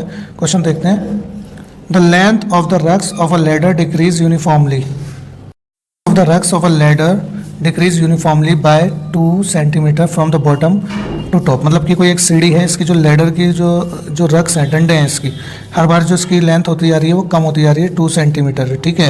ये बोला हुआ है बॉटम से टॉप की साइड में। द बॉटम रग इज 45 सेंटीमीटर, यानी सबसे नीचे वाला जो है ये 45 सेंटीमीटर है। अगला जो होगा इसमें 2 कम होता जा रहा है, इसने बोला ना कि 2 कम हो रहा है, तो ये 43 हो जाएगा, ये 41 और ये 39, ऐसे ही चलता जाएगा, ठीक है। ये हो गया। आफ्टर द सेकेंड रग द बॉटम कितना हो जाए, मतलब फ्रॉम बॉटम ये जो दूसरा वाला होगा इसकी लेंथ होगी 43, जो मैंने बता ही दिया है। Of the length of the rug, ये हमारा यहाँ से ये इस तरीके से आगे चलता जाएगा continuously. From the given A P, अब यहाँ पे हमारा क्या होगा कि ए पी फॉर्म हो जाएगी। किस तरीके से ए पी फॉर्म हो जाएगी, ये आएगा हमारा जैसे 45, 43, 41 एंड सो ऑन, ये चलता जा रहा है, तो ये ए पी फॉर्म होगी, ठीक है। जब ये ए पी फॉर्म हो जाएगी तो अब हमसे क्या पूछ रहा है, from the given A P find first term and common difference. तो भाई ये तो इजी क्वेश्चन हो गया। फर्स्ट टर्म कितना है, फर्स्ट टर्म हो गया हमारा 45 और कॉमन डिफरेंस क्या हो जाएगा D, that is A2 minus A1। तो हमारा क्या हो जाएगा 43 माइनस 45, A2 हमारा 43 है, तो डी की वैल्यू जो आ जाएगी -2 आ जाएगी। यहाँ से डी हमें मिल गया -2। आगे क्या पूछा, find the length of 10th रग। 10th रग मतलब A10 पूछना चाह रहा है हमसे। ये क्या पूछना चाह रहा है, A10। क्या फॉर्मूला होगा, A1 + 9D, ऐसे लिख सकते हैं हम इसको। तो A1 कितना है हमारा 45 + 9 मल्टीप्लाई डी हमने यहाँ से निकाला है -2, ठीक है। तो यहाँ से कितना आ जाएगा 45 प्लस माइनस क्या हो जाएगा -18, तो ये कितना आ जाएगा 27, यानी कि जो 10th की जो लेंथ होगी 10th रग की वो 27 सेंटीमीटर होगी। नेक्स्ट क्वेश्चन पूछते हैं, विच रग of the ladder is 23 centimetre, यानी कि हमसे पूछ रहा है an, मतलब कि कौन सा 27 पर आएगा, मतलब n की वैल्यू फाइंड करनी है। an का फॉर्मूला क्या होता है हमारे पास, n-1 इंटू डी, ये किसके इक्वल आ जाएगा 23 के इक्वल आ जाएगा। तो a1 है हमारे पास 43 प्लस n हमें फाइंड करना है -1 इंटू डी, डी की वैल्यू है -2 इज टू 23, ये यहाँ से हमारा आ जाएगा। तो यहाँ पर हम क्या करते हैं, n-1 यहीं पे रखते हैं, मल्टीप्लाई 2 -2 भी यहीं रखते हैं, इज टू 23। ये प्लस है, उधर 45 इधर प्लस है, उधर ले जाते हैं से ये माइनस हो जाएगा इधर जाके, ठीक है। तो हमारा क्या आएगा n-1 मल्टीप्लाई -2, ये आ गया हमारा माइनस का 22, ठीक है। अब हम क्या करते हैं n-1 माइनस -22, ये मल्टीप्लाई कर रहा है इधर जाके, इधर आ गया -2, तो ये डिवाइड हो जाएगा, तो यहाँ से 11 आ जाएगा। तो n-1 इज इक्वल टू 11, तो यानी कि n कितना हो जाएगा 11, n जो हो जाएगा 11, ये माइनस उधर जाके प्लस हो जाएगा, n की वैल्यू आ जाएगी हमारी 12, ठीक है, यानी कि जो 12th जो रग होगा उसकी जो लेंथ होगी वो 23 सेंटीमीटर होगी।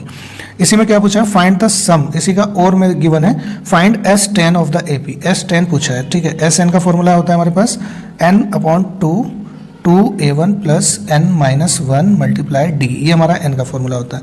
तो 10 पूछ रहा है S10, तो 10 n की जगह पर हम 10 लिख देंगे, 2a कितना है 45 प्लस n की जगह यहाँ पर 10 माइनस 1 और d की वैल्यू हमने निकाली है -2, तो ये यहाँ से आ गया, इसको हम कैंसिल कर देंगे तो ये आ गया 5, ठीक है। देखते हैं और क्या क्या कट जाएगा, ये 5 आ गया, तो बाहर बचा हमारा S10 कैलकुलेट कर रहे हैं हम यहाँ पर, तो इन दोनों की मल्टीप्लाई करेंगे तो ये आ गया 90 प्लस और ये क्या आ गया 9 मल्टीप्लाई -2, ठीक है।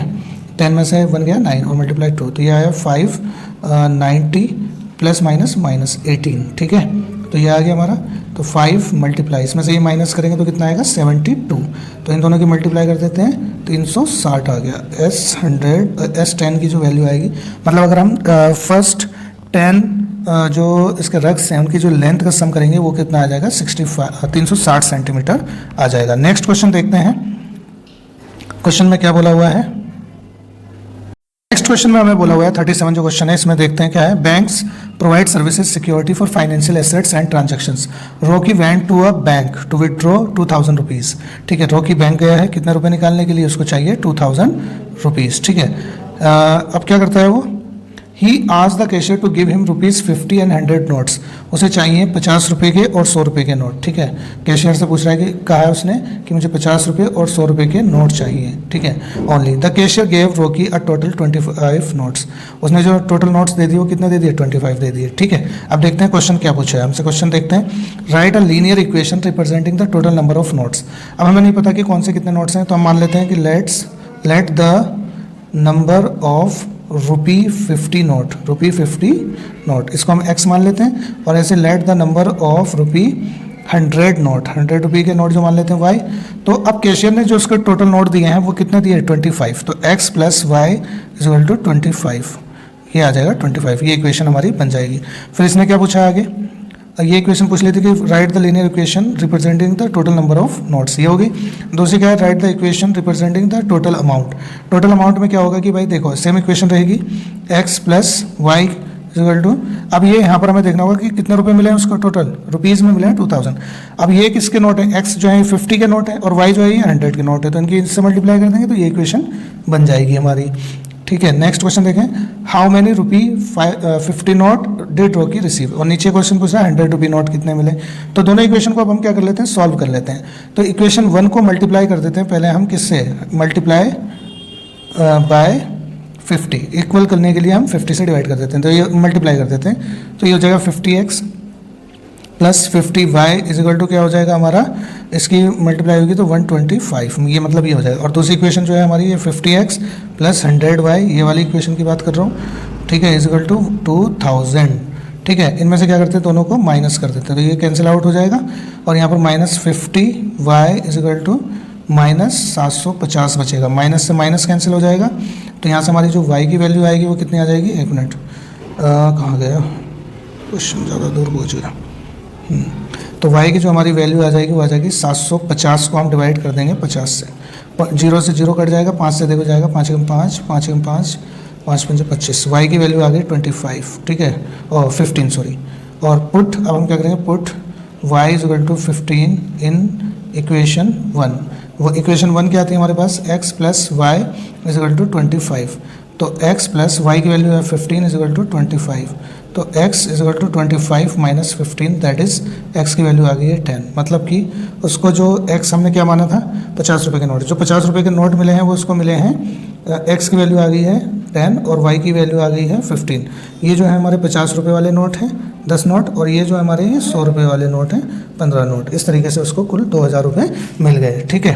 ये यहाँ से हमारा क्वेश्चन हो गया। और क्या क्वेश्चन पूछा है इसमें, और देख लेते हैं, कुछ पूछा है तो हमसे 50 रुपये के नोट कितने होंगे और 100 रुपये के नोट कितने होंगे ये पूछा था। तो हमारे 50 रुपये के नोट आ गए हैं 10 और 100 रुपये के नोट जो आ गए हैं वो आ गए हैं 15, ठीक है। ये हमारा क्वेश्चन हो गया। क्वेश्चन देख लेते हैं कि लास्ट क्वेश्चन में क्या बोला हुआ है। ये लास्ट क्वेश्चन है इस एक्सरसाइज का, ठीक है, मतलब इस क्वेश्चन पेपर का। तो क्वेश्चन देखते हैं कि क्वेश्चन में क्या बोला हुआ है कि क्या बोला, a pen stand come in a different design and material offering the various style for organizing stationery. A pen stand made up of wood in the shape of the cuboid. एक मतलब कि ये जो हमारा पेन का stand है ये मतलब कि क्यूबॉइड की शेप में है, ठीक है, ये ठीक है। आगे क्या बोला है, with 4 conical depressions to hold pen, मतलब कि इसके अंदर 4 कॉनिकल डिप्रेशंस बनाए हुए हैं, ठीक है। कॉनिकल डिप्रेशंस कैसे बनाए हुए हैं, देखो जैसे कि अब हम ये कह सकते हैं एक तो क्यूबॉइड हो गया और इसमें जो 4 जो है कॉनिकल डिप्रेशंस बनाए हुए हैं इस तरीके से, जिससे कि इसमें पेन होल्ड हो जाए इजीली।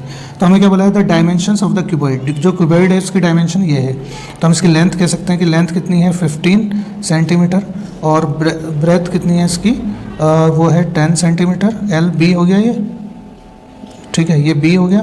और एच इसकी जो हाइट है वो कितनी है 3.5 सेंटीमीटर, ठीक है। अब आगे क्या बोला हुआ है, आगे the radius of each of depression, जो इसकी रेडियस है वो है 1 सेंटीमीटर और इसकी जो डेप्थ है वो मतलब कि जो इसकी डेप्थ होगी वो इसकी हाइट होगी वो है 2.1 सेंटीमीटर। अब देखो आगे क्या क्वेश्चंस पूछ रहा है हमसे, वो क्वेश्चंस देख लेते हैं। Find the volume of cuboid before depression. Depression मतलब उसके अंदर पेन स्टैंड बनाने से पहले उसका वॉल्यूम क्या होगा। तो पहला क्वेश्चन है कि वॉल्यूम क्या होता है इसका, LBH, वॉल्यूम ऑफ क्यूबॉइड होता है LBH।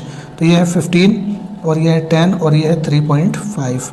इसका पॉइंट हटाएंगे नीचे लग जाएगा 10 से 10 कट जाएगा, तो यहाँ पर हमारी 35 और 15 की मल्टीप्लाई हो जाएगी। 15 पंजे 75 हासिल 7, 15 से 45 और 7 52। ये आ गया हमारा 525 सेंटीमीटर क्यूब वॉल्यूम आ गया इसका, ठीक है। आगे चलते हैं, पहले का आंसर हो गया, दूसरा देखते हैं। Find the volume of 1 conical depression. एक कॉनिकल डिप्रेशन का वॉल्यूम बताना है, ठीक है। तो कॉनिकल डिप्रेशन ये है, वॉल्यूम क्या होता है कॉन का 1/3 पाई आर स्क्वायर एच, ये फॉर्मूला होता है, ठीक है। तो इधर सोल्व करता हूँ मैं, 1/3 पाई की वैल्यू होती है 22/7 और आर कितना है इसमें हमारा, आर है 1, तो 1 × 1 2 बार लिखेंगे और इंटू एच कितना है 2.1। इसका पॉइंट रिमूव कर देते हैं, नीचे क्या लगा लेते हैं 0, ठीक है। काट देते हैं 7 से 7 हम 7 किसी कट गया और देखो इस वाले 3 से ये 3 भी कैंसिल हो जाएगा। तो अब हमारा यहाँ पर बच क्या रहा है, हमारा यहाँ पर बच रहा है 22, ठीक है, और अपॉन में 10, ठीक है। तो हम कहेंगे कि 2.2 सेंटीमीटर। एक कॉनिकल उसका जो आंसर आ गया सेंटीमीटर क्यूब आ गया एक का, ठीक है, इतना आ गया हमारा एक का।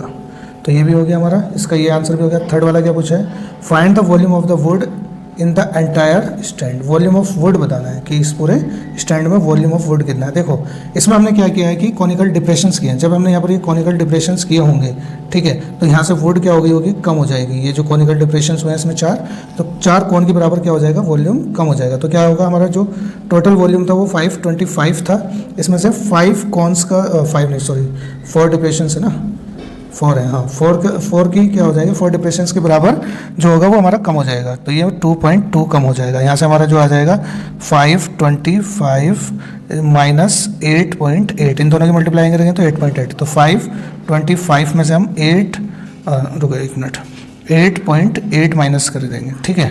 तो यहाँ पर बचा 2, यहाँ पर 6 और यहाँ पर 1 और ये, ठीक है। तो इसका जो आंसर आ गया वो ये आ गया, इतना सेंटीमीटर क्यूब आ जाएगा थर्ड वाले का आंसर। लास्ट इसका अच्छा और में भी कुछ पूछा है, what will be the volume of wood in the pen stand if it would have been 5 depressions. अगर इसमें 5 डिप्रेशंस हो जाते हैं तो कितना आएगा, तो भाई 5 हो जाएंगे तो क्या आएगा, 525 में से कितना हो जाएगा, 5 का माइनस हो जाएगा। एक कोण का वॉल्यूम हमने निकाला था 2.2, तो 5 माइनस कर देंगे 2.2, ठीक है। तो ये आ जाएगा 525 माइनस इसकी मल्टीप्लाई करते हैं, ये आ जाएगा 11, ठीक है। तो जब इसमें से माइनस करेंगे तो कितना आ जाएगा 514, ठीक है, 514, कुछ गलत तो नहीं हुआ, नहीं ठीक है, सेंटीमीटर क्यूब हो जाएगा, ये हमारा आंसर आ जाएगा। तो इस तरीके से देखो हमने ये पूरा क्वेश्चन पेपर सॉल्व कर लिया है, ठीक है। ये हमारा इसमें पार्ट डी और ई था, ठीक है, तो हमने ये सॉल्व कर लिया है। आई होप कि आपको समझ में आया होगा, ठीक है।